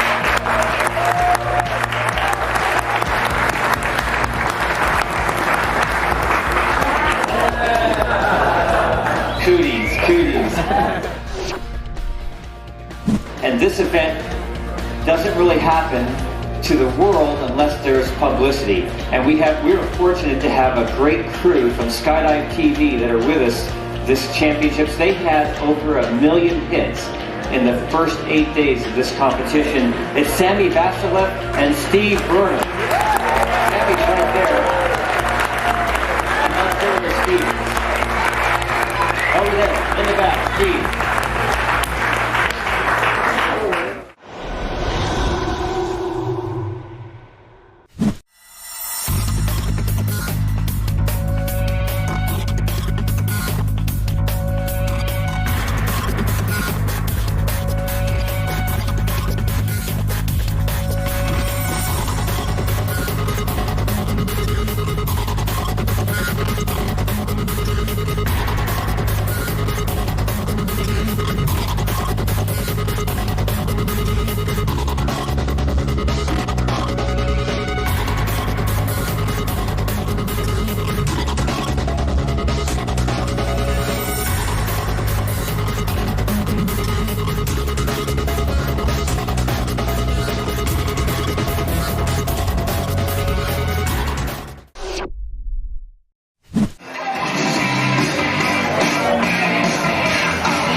This portion of the program is brought to you by Vigil, your guardian angel.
champions for 2011. Let's give them a hand.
This portion of the program is brought to you by Rock Sky Market, skydiving gear store with rock-solid customer service. Visit us 24/7 at rockskymarket.com.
This portion of the program is brought to you by Sunny Ads, a boutique ad agency and design studio. Visit sunnyads.com.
This portion of the program is brought to you by Vigil, your guardian angel.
This portion of the program is brought to you by Rock Sky Market, skydiving gear store with rock-solid customer service.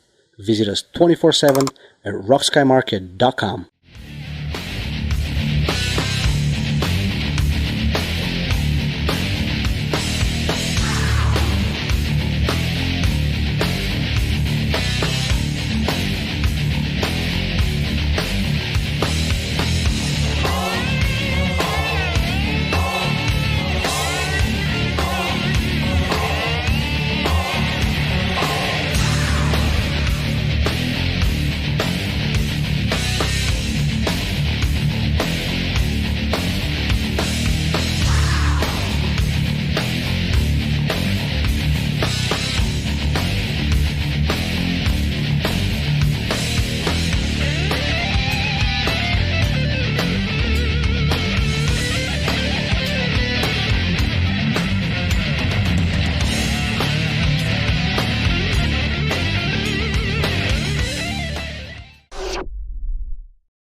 This portion of the program is brought to you by Paragear, serving the skydiving world for over 50 years. Visit paragear.com.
This portion of the program is brought to you by Shooting Star, your education, rigging, and skydiving gear superstore. Open 24/7 at shootingstar.com.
This portion of the program is brought to you by Eva, unique handmade jewelry. Visit jewelrybyeva.com.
This portion of the program is brought to you by Photographica, your event and commercial photography partner. Visit photograficalasvegas.com.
This is Steve Verner with Skydive TV. Welcome to another day at the USPA National Championships of Skydiving. Today we have 10-way speed starting up and 8-way canopy formation. It hasn't been the best of starts in the 10-way speed. We had Mickey Nuttall from Arizona Airspeed 10-way ended up hitting his head on the exit, and he landed okay, everything was fine, and then he started feeling pain going down his arm, and so he was taken to the hospital to get looked at. We'll have more to come, guys, so stay tuned. Let's talk to Airspeed and find out the details.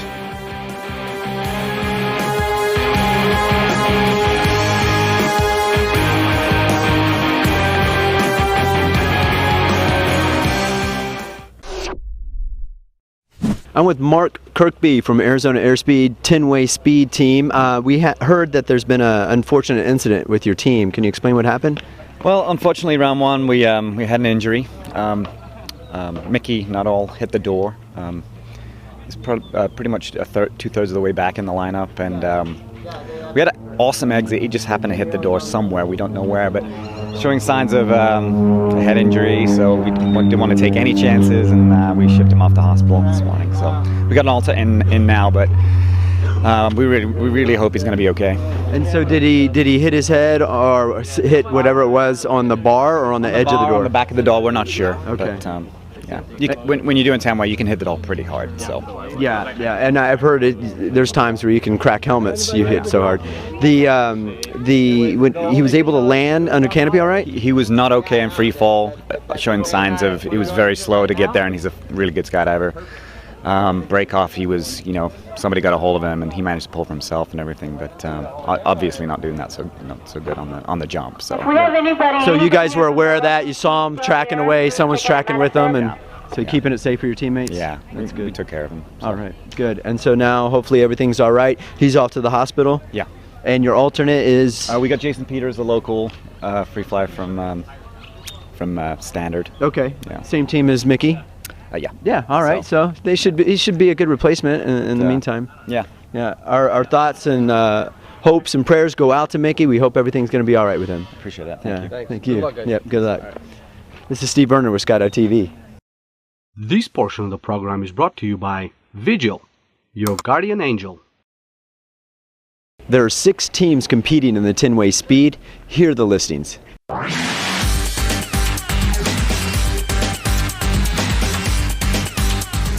So there's Arizona Airspeed engineering their 10-way speed. For those of you guys who don't know exactly what that is, 10-way speed is where you have 10 jumpers that line up almost single file inside the plane, and they have to leave the plane single file.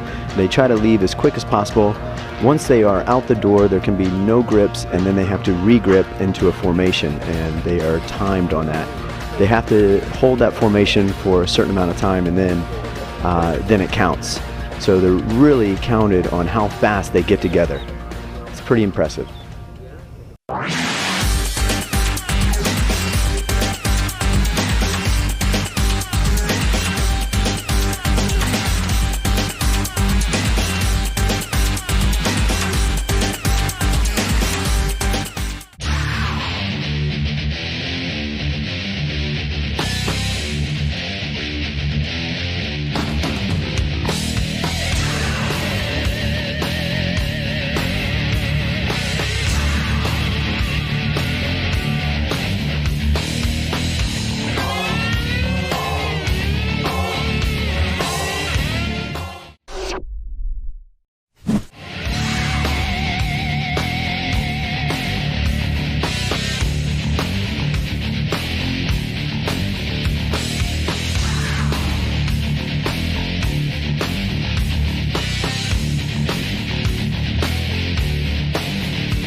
This portion of the program is brought to you by Rock Sky Market, skydiving gear store with rock-solid customer service. Visit us 24/7 at rockskymarket.com.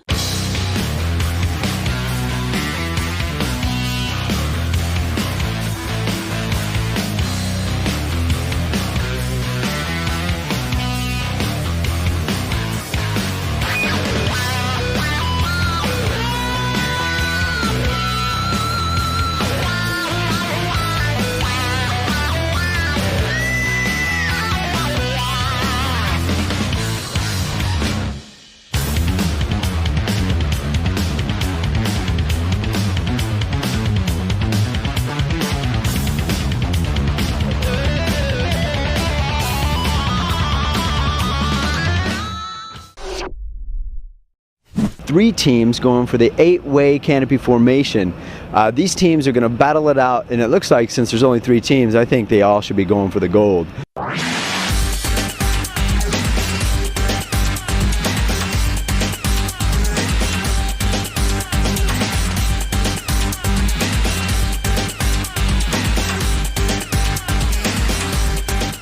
The 8-way canopy formation is actually an 8-way speed formation. That's where the team jumps all out of the plane, they open their canopies, and they build a formation as quickly as possible. They're timed on how long it takes them to build that formation. This portion of the program is brought to you by Shooting Star, your education, rigging, and skydiving gear superstore.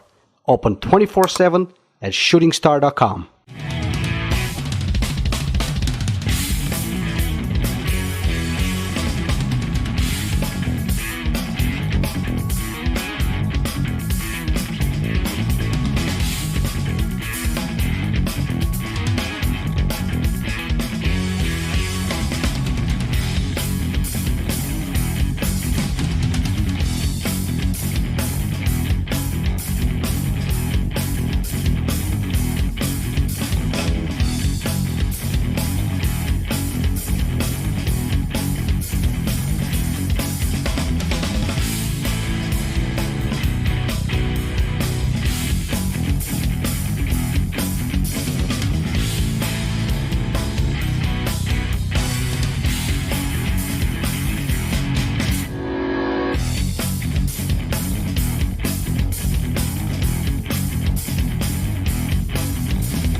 This portion of the program is brought to you by Paragear, serving the skydiving world for over 50 years. Visit paragear.com.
there's a new canopy formation event that they're trying out this season. It's not an actual competition, it's just more of a showcase. But what they're doing is a pro-am two-way canopy formation type competition. What it is where a pro crew member and an amateur crew member get together and they're going to do rotations, it looks like, or sequentials. We're not sure yet, we haven't got the details, but as soon as we do, we're going to let you guys know. All right, well, that's how things are going this morning. Stay tuned, guys. As things develop, we will show you every bit of it. This is Steve Verner with Skydive TV.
This portion of the program is brought to you by Shooting Star, your education, rigging, and skydiving gear superstore. Open 24/7 at shootingstar.com.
This portion of the program is brought to you by Paragear, serving the skydiving world for over 50 years. Visit paragear.com.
This portion of the program is brought to you by Rock Sky Market, skydiving gear store with rock-solid customer service. Visit us 24/7 at rockskymarket.com.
This portion of the program is brought to you by Vigil, your guardian angel.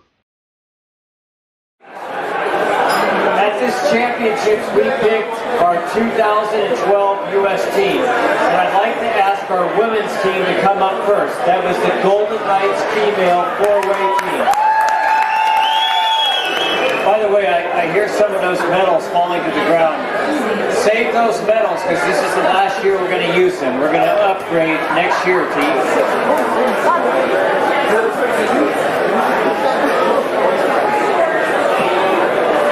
And rounding out our four-nation skydiving team for 2012, our 8-way team, the U.S. Golden Knights. And all of you know about the Otley sword, right? Right now, the Otley swords reside in France. And this is the team that's going to bring the Otley swords back home to the United States. Ladies and gentlemen, your 2012 team. This portion of the program is brought to you by Sunny Ads, a boutique ad agency and a design studio. Visit sunnyads.com. All right, I am with the newest U.S. team here. Hey guys, congratulations on the U.S. team. Oh, thank you. Yeah. All right, so you guys you make up the Golden Knights Airspeed and the Golden Knights female team, is that right? Yes, sir. Yes. So y'all all friends, all get along real well? Of course, it's not our first time competing against each other. Yeah, all right, awesome job, guys. Our viewers were astounded. There were some big points you guys came to play. It's very nice.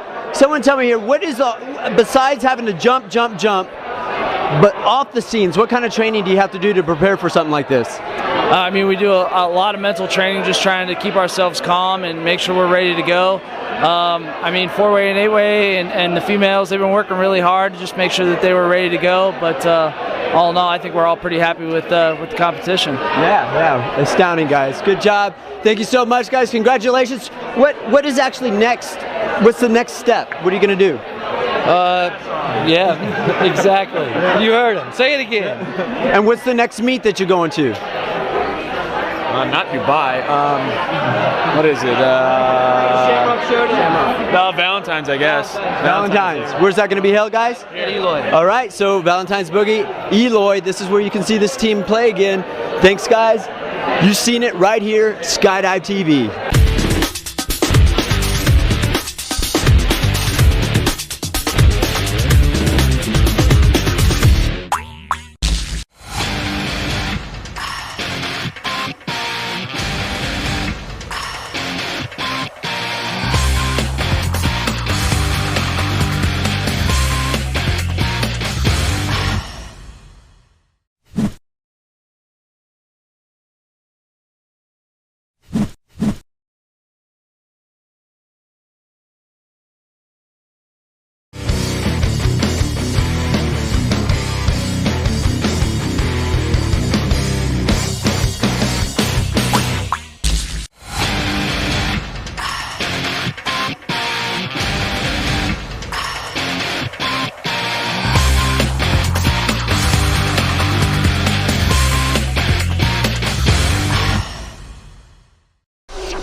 This is Steve Verner with Skydive TV.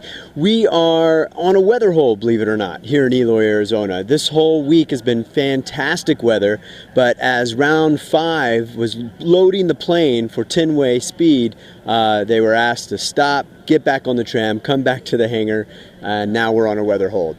We were able to complete some of the rounds up to round 5. We also completed 8-way canopy formation skydiving, and right now there actually is a meeting going on between the free flyers and freestylists and the judges, just to see how some rule changes can apply for next season and how to better the whole event for them. But stay tuned, guys. We got a lot more to show you. Even though the energy here is winding down, we still have a lot more footage on the website. Keep checking us out at skydive-tv.com. This is Steve Verner. This portion of the program is brought to you by Perris, serving the skydiving world for over 50 years. Visit perris.com. Here are the standings for the 10-way event.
We have an update on Mickey Nuttall, the injured skydiver from Arizona Airspeed who hit the door on the way out.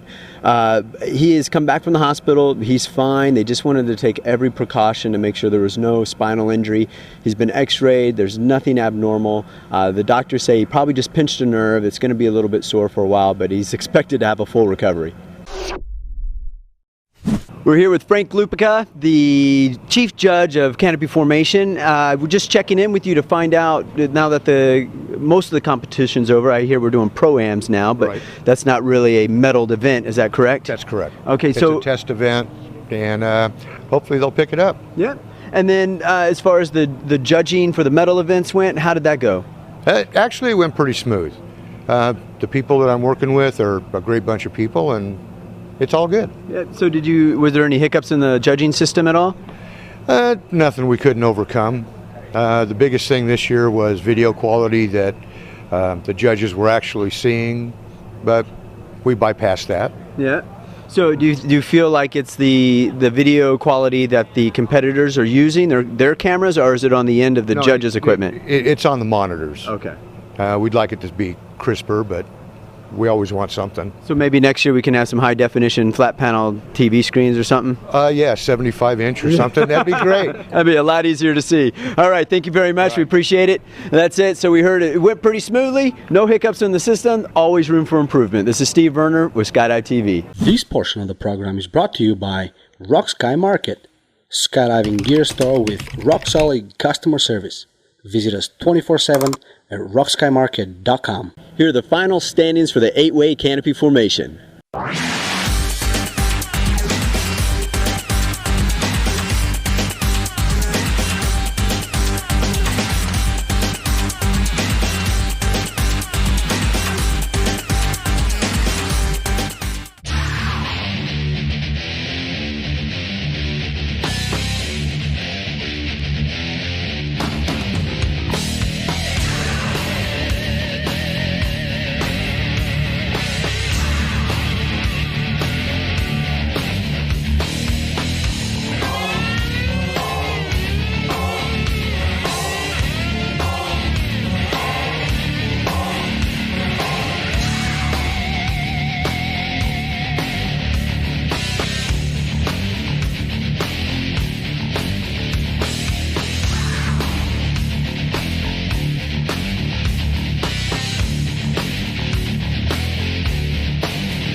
This portion of the program is brought to you by Vigil, your guardian angel.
This portion of the program is brought to you by Shooting Star, your education, rigging, and skydiving gear superstore.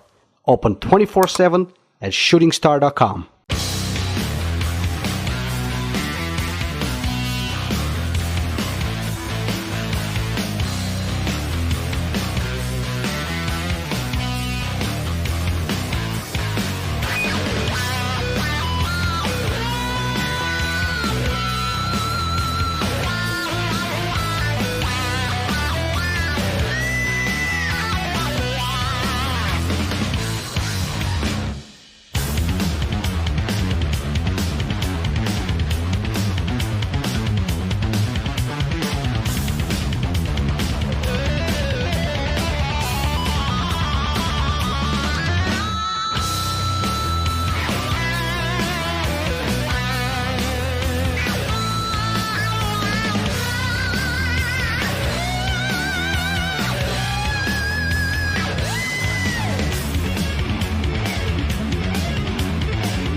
This portion of the program is brought to you by Photographica, your event and commercial photography partner.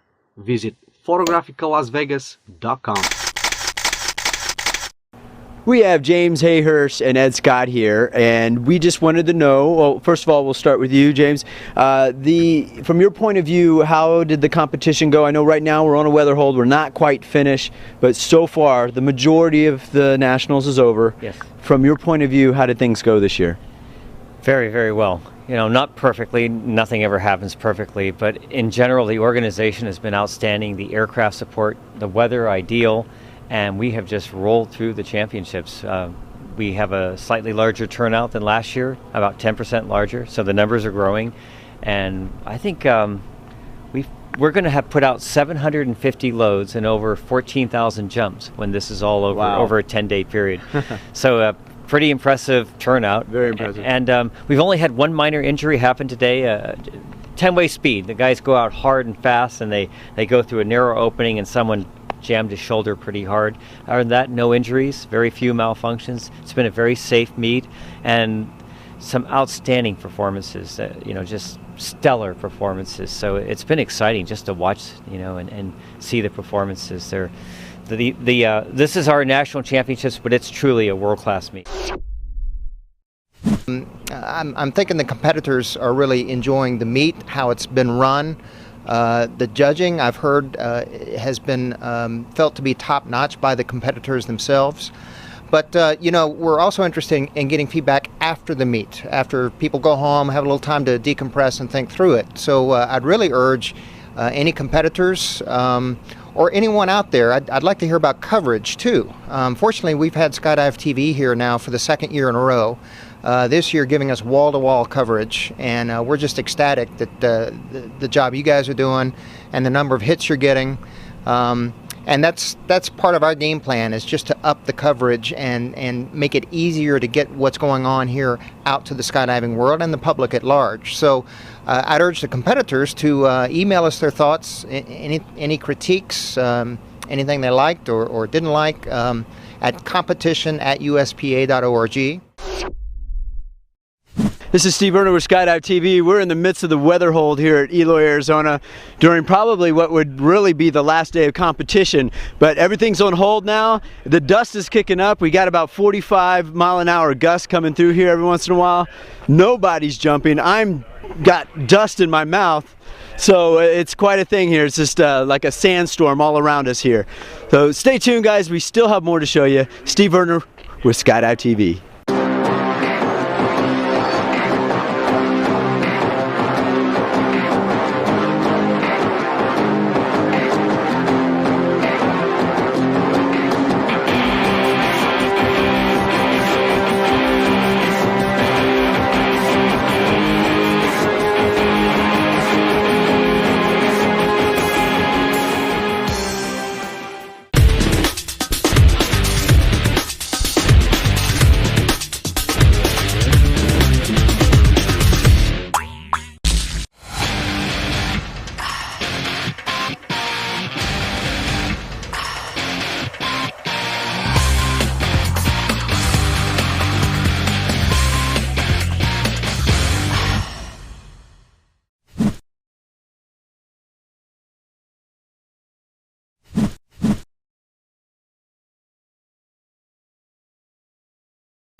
We have James Hayhurst and Ed Scott here, and we just wanted to know, well, first of all, we'll start with you, James.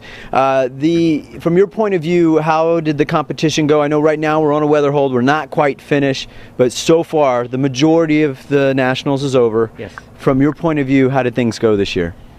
Very, very well. You know, not perfectly, nothing ever happens perfectly, but in general the organization has been outstanding, the aircraft support, the weather ideal, and we have just rolled through the championships. We have a slightly larger turnout than last year, about 10% larger, so the numbers are growing.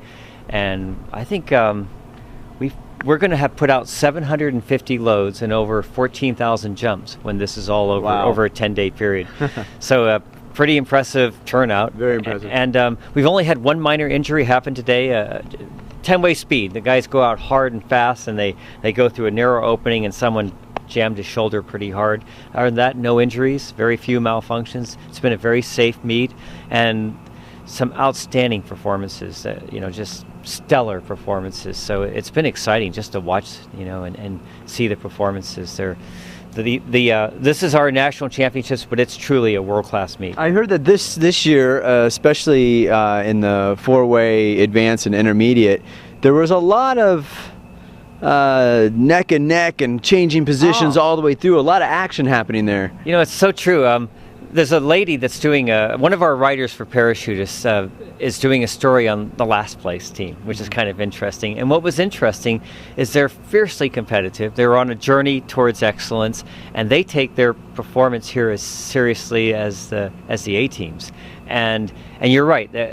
Them against the team just better than them. I kind of went through groupings in the standings, and you again and again you see 3 or 4 teams battling it out the whole meet long. You know, it might have been for 14th, 15th, and 16th place, but they were a point apart the whole meet, and then again, and then again. So there were these tight horse races throughout the standings, and as far as the people involved in those horse races, in those tight matches, it was as thrilling and exciting as it possibly could be. So everyone got to have fun, not just the top 3 teams, but the teams in the middle of the pack were having their own world championships. That sounds great. And we had also, I mean, just the competitiveness of watching one round after the next where the positions are changing, and you know, and then there's tiebreaker jumps, and there's just a lot of suspense this year, I thought.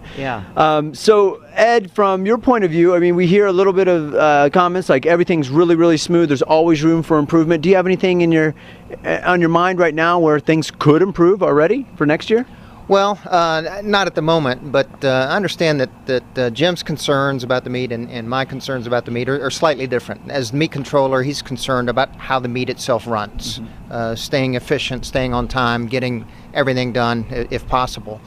My concerns are really about how the competitors receive how the meet is run. Part of my task here is to talk to competitors, observe, watch faces, watch for smiles, and I'm seeing a lot of that. I'm thinking the competitors are really enjoying the meet, how it's been run. The judging, I've heard, has been felt to be top-notch by the competitors themselves. But, we're also interested in getting feedback after the meet, after people go home, have a little time to decompress and think through it. So I'd really urge any competitors or anyone out there, I'd like to hear about coverage too. Fortunately, we've had Skydive TV here now for the second year in a row. This year giving us wall-to-wall coverage, and we're just ecstatic that the job you guys are doing and the number of hits you're getting. And that's part of our game plan, is just to up the coverage and make it easier to get what's going on here out to the skydiving world and the public at large. So I'd urge the competitors to email us their thoughts, any critiques, anything they liked or didn't like, at competition@uspa.org. And anyone who wants to submit comments or give us some thoughts about the coverage that they saw here through whatever medium, let me know at USPA@uspa.org. And we'll do all we can to make sure we're stepping up the game every year. All right, and also I noticed that you were saying that your interests are in what the competitors thought and how things could maybe improve, or their suggestions. So I heard earlier a meeting going on between the judges and the competitors in the artistic round, and I was just sort of listening in on that, and it sounds like the majority of them would like to see the speed rounds eliminated from the free fly event and put into a two-way VFS event. Have you heard anything about this? I haven't. I wasn't around for that, but we're certainly happy when the judges or the competition team sit down with the competitors to talk about nuances or even rule changes or interpretations, anything to improve how the judges can score what's going on. So I'm just pleased to hear that conversation's taking place. Yeah, it was, and it's interesting because having a two-way VFS event, at least in the minds of the competitors there, they thought that would just open up a realm of new competitors to come in that may not have the skills to be in a four-way, because the learning curve is so steep there, but then they can compete on not such a high pressure level with just two-way. What are your thoughts on that? I agree. Our own Shonda Smith, who was director of competition for 10 years at USPA and has just moved on, she oftentimes commented that she was good enough to help set the Virginia state record. They put 5 or 6 women together in a formation. She's good enough to do two-way, but she's not ready for four-way. And we actually have a two-way dive pool, VFS dive pool for the collegiates, our collegiate national championships. And I was getting the after-action report from those artistic judges, and I brought out the dive pool, and they said that will do it. That dive pool is a good starting point for this transitional event that will draw more people into VFS, something that they can handle on a national level. I mean, it won't be IPC, but it certainly could double or triple our numbers. For every four-way team, there's probably 12 people that could be on a two-way team and get a lot out of it. So I think that's in our future for sure. Well, all in all, I think very successful nationals. I'm glad that Skydive TV was able to be a part of it. It's our mission to get the word out to people and let them know about skydiving, and that it's not just a bunch of crazy people jumping around with their hair on fire, but it's a competitive sport where people put a lot of time and effort and energy into this thing, and how they want to succeed at a level that's far above the average competitor, and they come here, and that's what most of the people here are trying to do, and we're just glad we're able to spread that, work with the USPA, and do that with you guys. So, we are too. Yeah. And we're glad that you're focusing on so many different teams and events going on to show that you really don't have to be the best of the best to come here. As you've seen and others have seen, we have many competitors here for the first time. They know they're not going to medal. They know they're probably not going to place that well, but they're here to learn. And we'd like to see much more of that. We think this is the place for people serious about skydiving to come, still have fun, but learn more about the sport and to up their performance level. Yeah, absolutely. Competition does bring out the best, whether you know you're going to medal or not. You come here and it is a great learning experience for those up-and-coming teams. Gives them that feeling of, yeah, this is a competition, it is on, and it helps them perform at that level. And the distractions involved with competing and all that, and be able to break through those barriers. So. Yeah, it's a lot different being here with the signal to noise ratio and not controlling manifests and having to jump when the organizers tell you have to jump. It's a lot different than just being a big fish at your home drop zone. And on a note that you mentioned earlier, I had a four-way team that got up on the podium and asked me to take their picture, and they finished in the middle of the pack in intermediate, and they said, "Remember our name, because we'll be back next year and we're going to medal." Nice. And that was pretty cool. That's awesome. That's what you want to hear. That is exactly what we want to hear. Well, thank you so much, guys. Thanks for a successful event, and we just appreciate everything the USPA does for skydiving. Hey, thank you for being here too. Thanks. Can you guys let us know the location of the next year's Nationals? Where's that going to be? Right back here, and I think the dates are very close to this year's dates, plus or minus, a day or two, October 28th through November 5th, right here at Skydive Arizona in Eloy. Oh, okay. Yeah. So come to the sun. It's going to happen again. Hopefully we get the run of good weather that we got this time. Yeah, and the Skydive Arizona takes this very seriously, and they used OmniScore this year, and they have a Mark II OmniScore that they're working on that's going to be comparable to Camtrix. It's going to be just a full-service scoring system, and I don't know how they could do the aircraft any better. They've got that to a well-oiled machine, but I'm sure they'll find a way to make it even bigger and better than this year. Cool. That's their nature, very for good. sure. All right, thank you very much. This is Steve Verner with Skydive TV. Guys, we have a lot of footage to show you from the Nationals. Stay tuned, keep watching Skydive TV.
This portion of the program is brought to you by Shooting Star, your education, rigging, and skydiving gear superstore. Open 24/7 at shootingstar.com. This is Steve Verner with Skydive TV. We got another great day going on here as the competition continues from yesterday. We did have a weather hold. Today it looked like the bad rainstorm came through. There was puddles everywhere. It's still a bit cloudy from that, but it's a nice crisp day. A little bit chillier than we've experienced in the desert so far. We have 10-way speed continuing on. They're on their last round. Some of the teams have actually landed. Golden Knights were in the lead as of round 5 with an impressive 11.33 top score so far. So in 11.33 seconds, they got a formation, single file, out the door and together in the air. Pretty impressive stuff. We got a lot more to show you guys. Stay tuned. Steve Verner with Skydive TV. Let's take a look at the standings.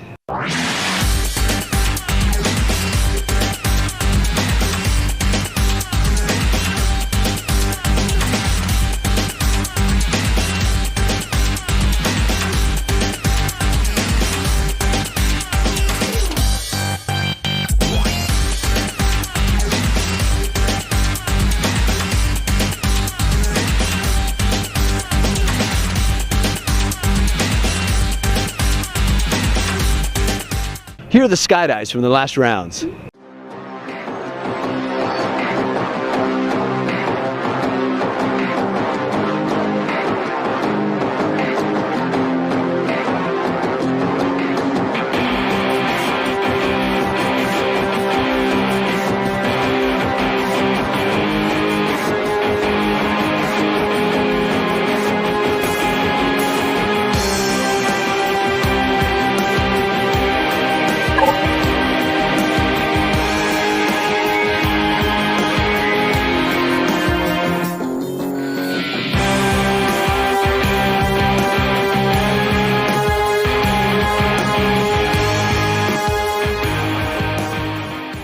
This portion of the program is brought to you by Paragear, serving the skydiving world for over 50 years. Visit paragear.com.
This portion of the program is brought to you by Vigil, your guardian angel.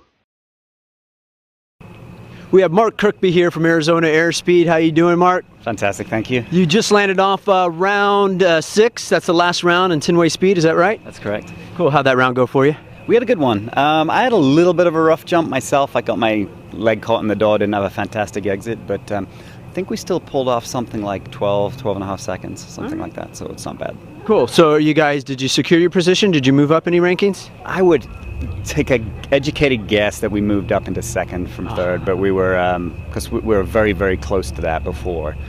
But little info on the, I think the former second place team, I think we might have jumped in front of those guys. Okay, all right. And then I know our viewers are interested in how Mickey's doing. How's Mickey Nuttall doing? We saw him here today. He's very stiff.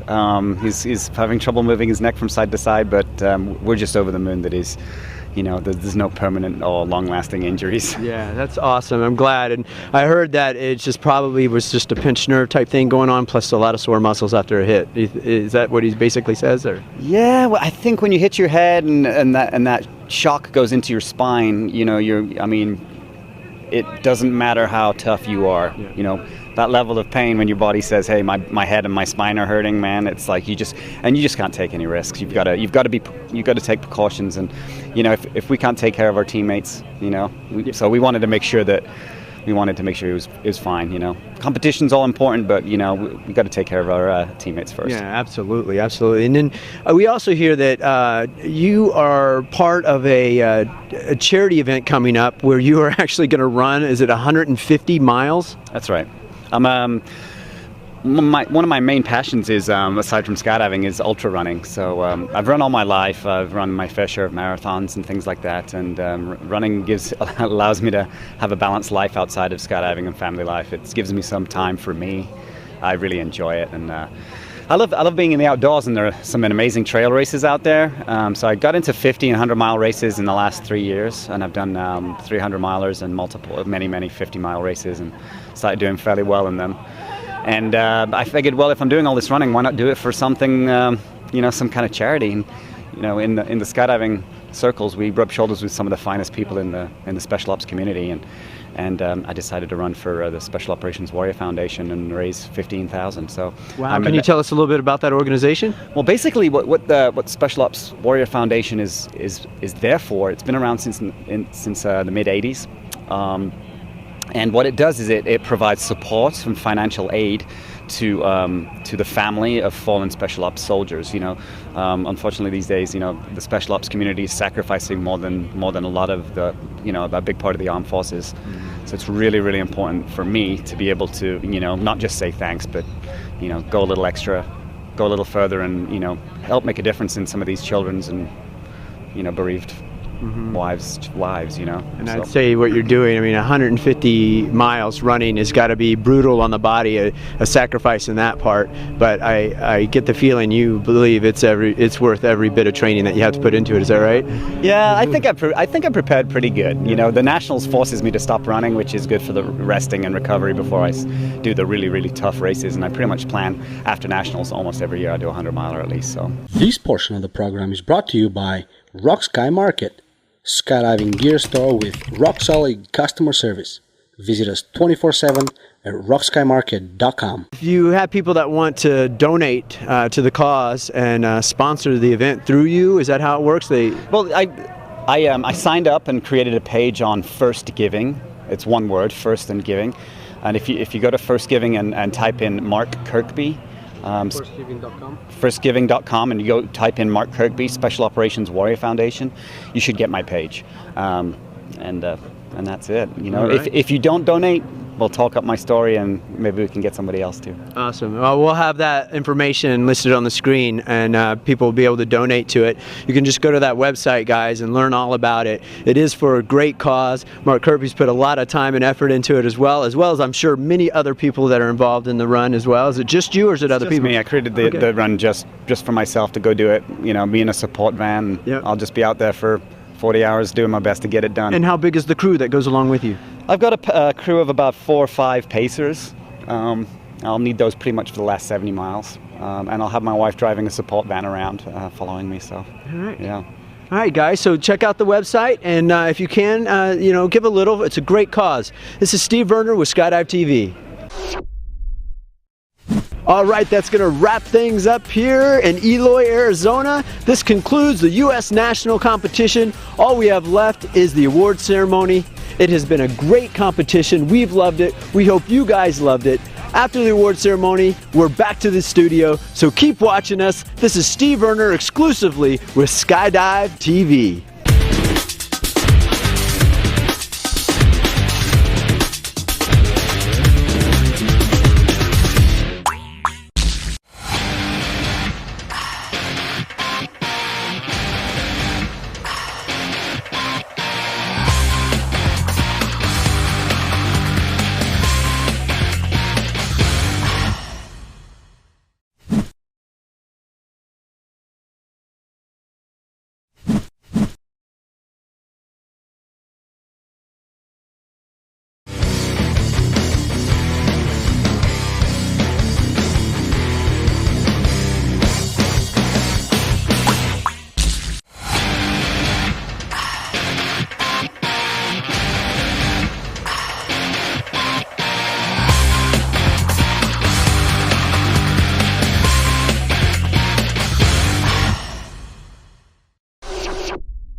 This is Steve Verner with Skydive TV. We're at the award ceremony for canopy formation and the artistic events here at Skydive Arizona.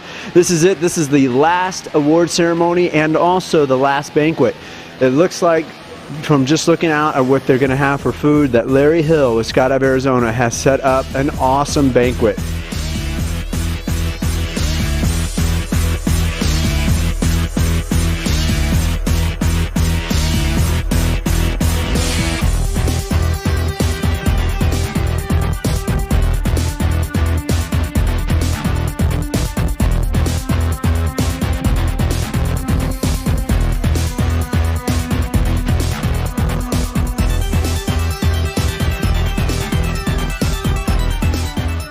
Stay tuned, there's a lot more to come. This is Steve Verner with Skydive TV.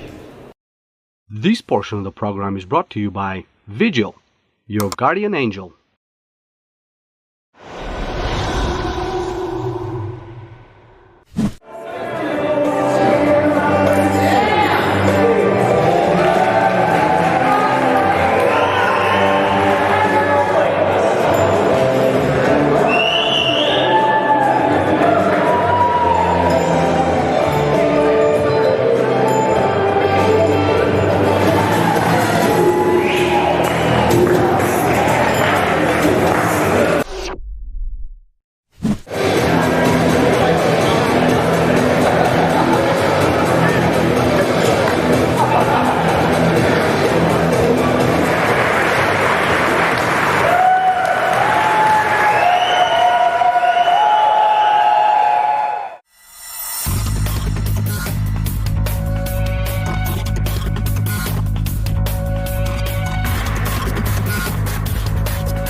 This portion of the program is brought to you by Rock Sky Market, skydiving gear store with rock-solid customer service.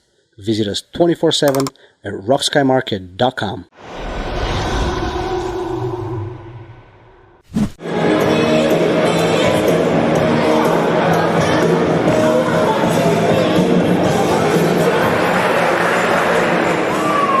And in second place with a 9.14 average red line.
This portion of the program is brought to you by Shooting Star, your education, rigging, and skydiving gear superstore. Open 24/7 at shootingstar.com.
This portion of the program is brought to you by Paragear, serving the skydiving world for over 50 years. Visit paragear.com.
This portion of the program is brought to you by Eva, unique handmade jewelry.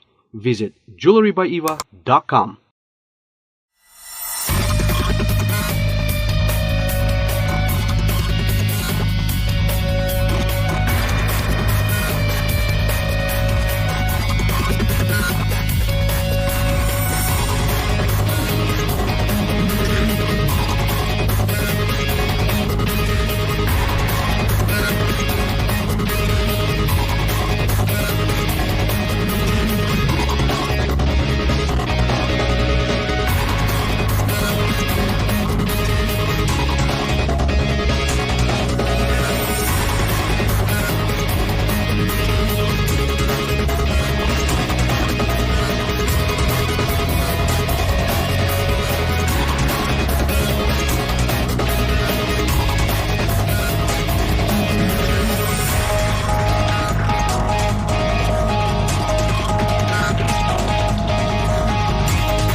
This portion of the program is brought to you by Photographica, your event and commercial photography partner.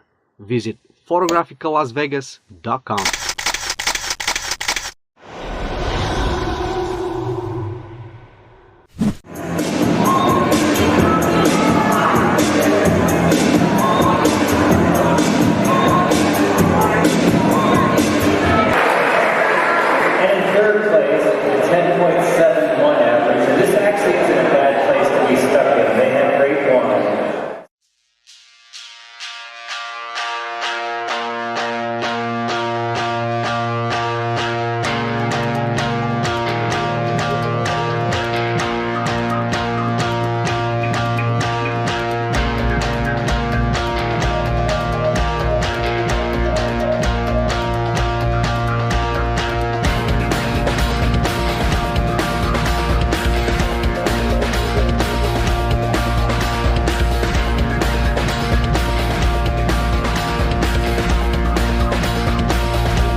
This portion of the program is brought to you by Sunny Ads, a boutique ad agency and design studio.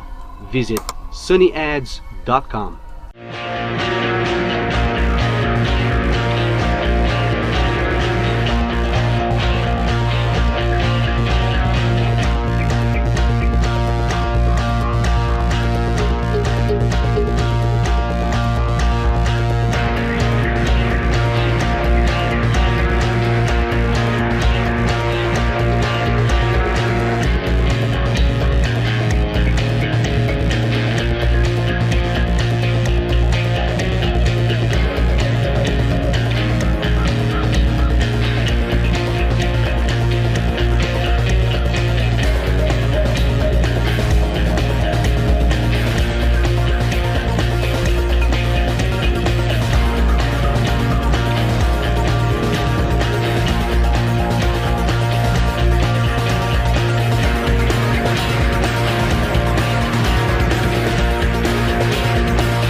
This portion of the program is brought to you by Rock Sky Market, skydiving gear store with rock-solid customer service. Visit us 24/7 at rockskymarket.com.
This portion of the program is brought to you by Shooting Star, your education, rigging, and skydiving gear superstore. Open 24/7 at shootingstar.com. And we have a certificate that the wording on it came from Tim Wagner, and it's a certificate for creative excellence in skydiving entertainment. It says, in recognition of your outstanding free-fall entertainment after completing your 10-way jump, we congratulate you for your creativity in bringing new ways to the world. And I thought it was so amazing and so much fun that on the airplane home from Nationals last year, we started thinking of ways to win this award this year. He told us he had 3 goals in skydiving life. He wanted to be on the World Champion Forward team. He wanted to win the Judges' Choice Award, and he wanted to win the God Frog Award. Well, he's not going to win, probably not going to win, but you never know, a World Champion 4-way. But he's going to go home with the Judges' Choice Award.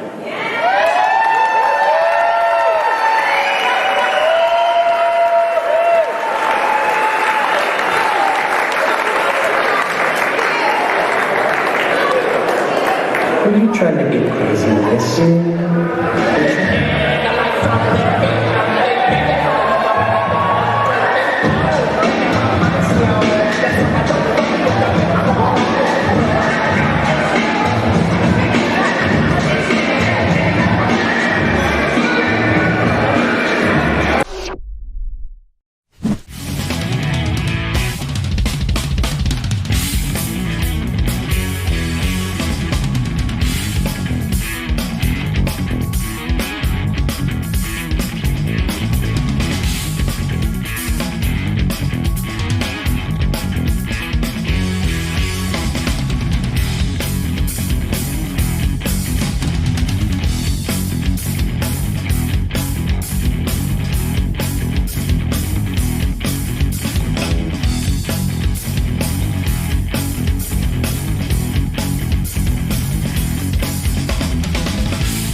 This portion of the program is brought to you by Vigil, your guardian angel.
This portion of the program is brought to you by Paragear, serving the skydiving world for over 50 years. Visit paragear.com. All right, folks, if you've never been in nationals before, at the end of every 10-way meet, there's a special award out there.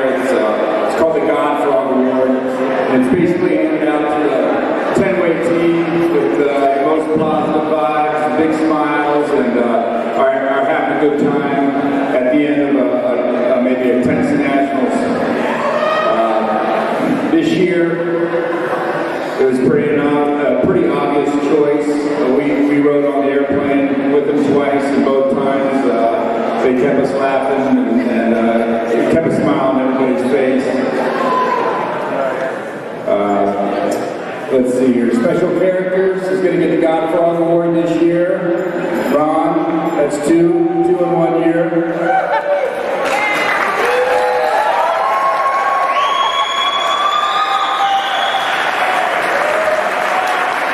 I don't know how many of you have ever had the opportunity to jump with any of these men or women up here. I've had the pleasure and the great opportunity to jump with some of these folks in 8-way, 10-way, and 16-way.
This portion of the program is brought to you by Shooting Star, your education, rigging, and skydiving gear superstore. Open 24/7 at shootingstar.com.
This portion of the program is brought to you by Paragear, serving the skydiving world for over 50 years. Visit paragear.com.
This portion of the program is brought to you by Vigil, your guardian angel.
have a chance on a put on the start, air force inception, the intermediate free flight.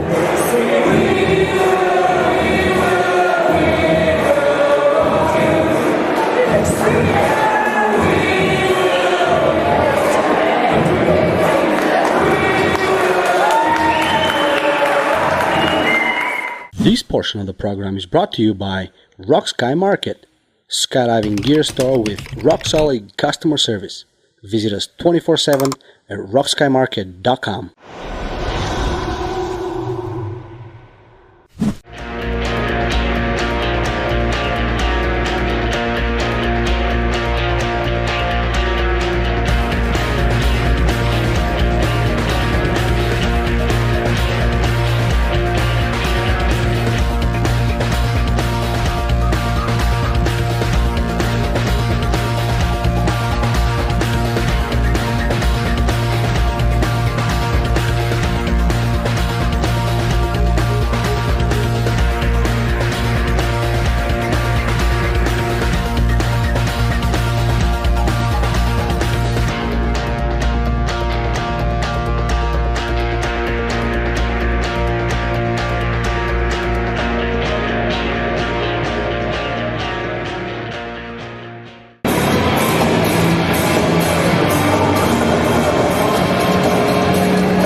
This portion of the program is brought to you by Eva, unique handmade jewelry. Visit jewelrybyeva.com.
You guys are going to All right, well, that's going to do it for the award ceremony here. We just have the U.S. team behind me for canopy formation, for free fly, and for freestyle. It's been a great night. Everyone from Skydive TV would really like to thank Skydive Arizona for hosting such a great event. Thank you guys. Keep watching. This is Steve Verner with Skydive TV. Yeah.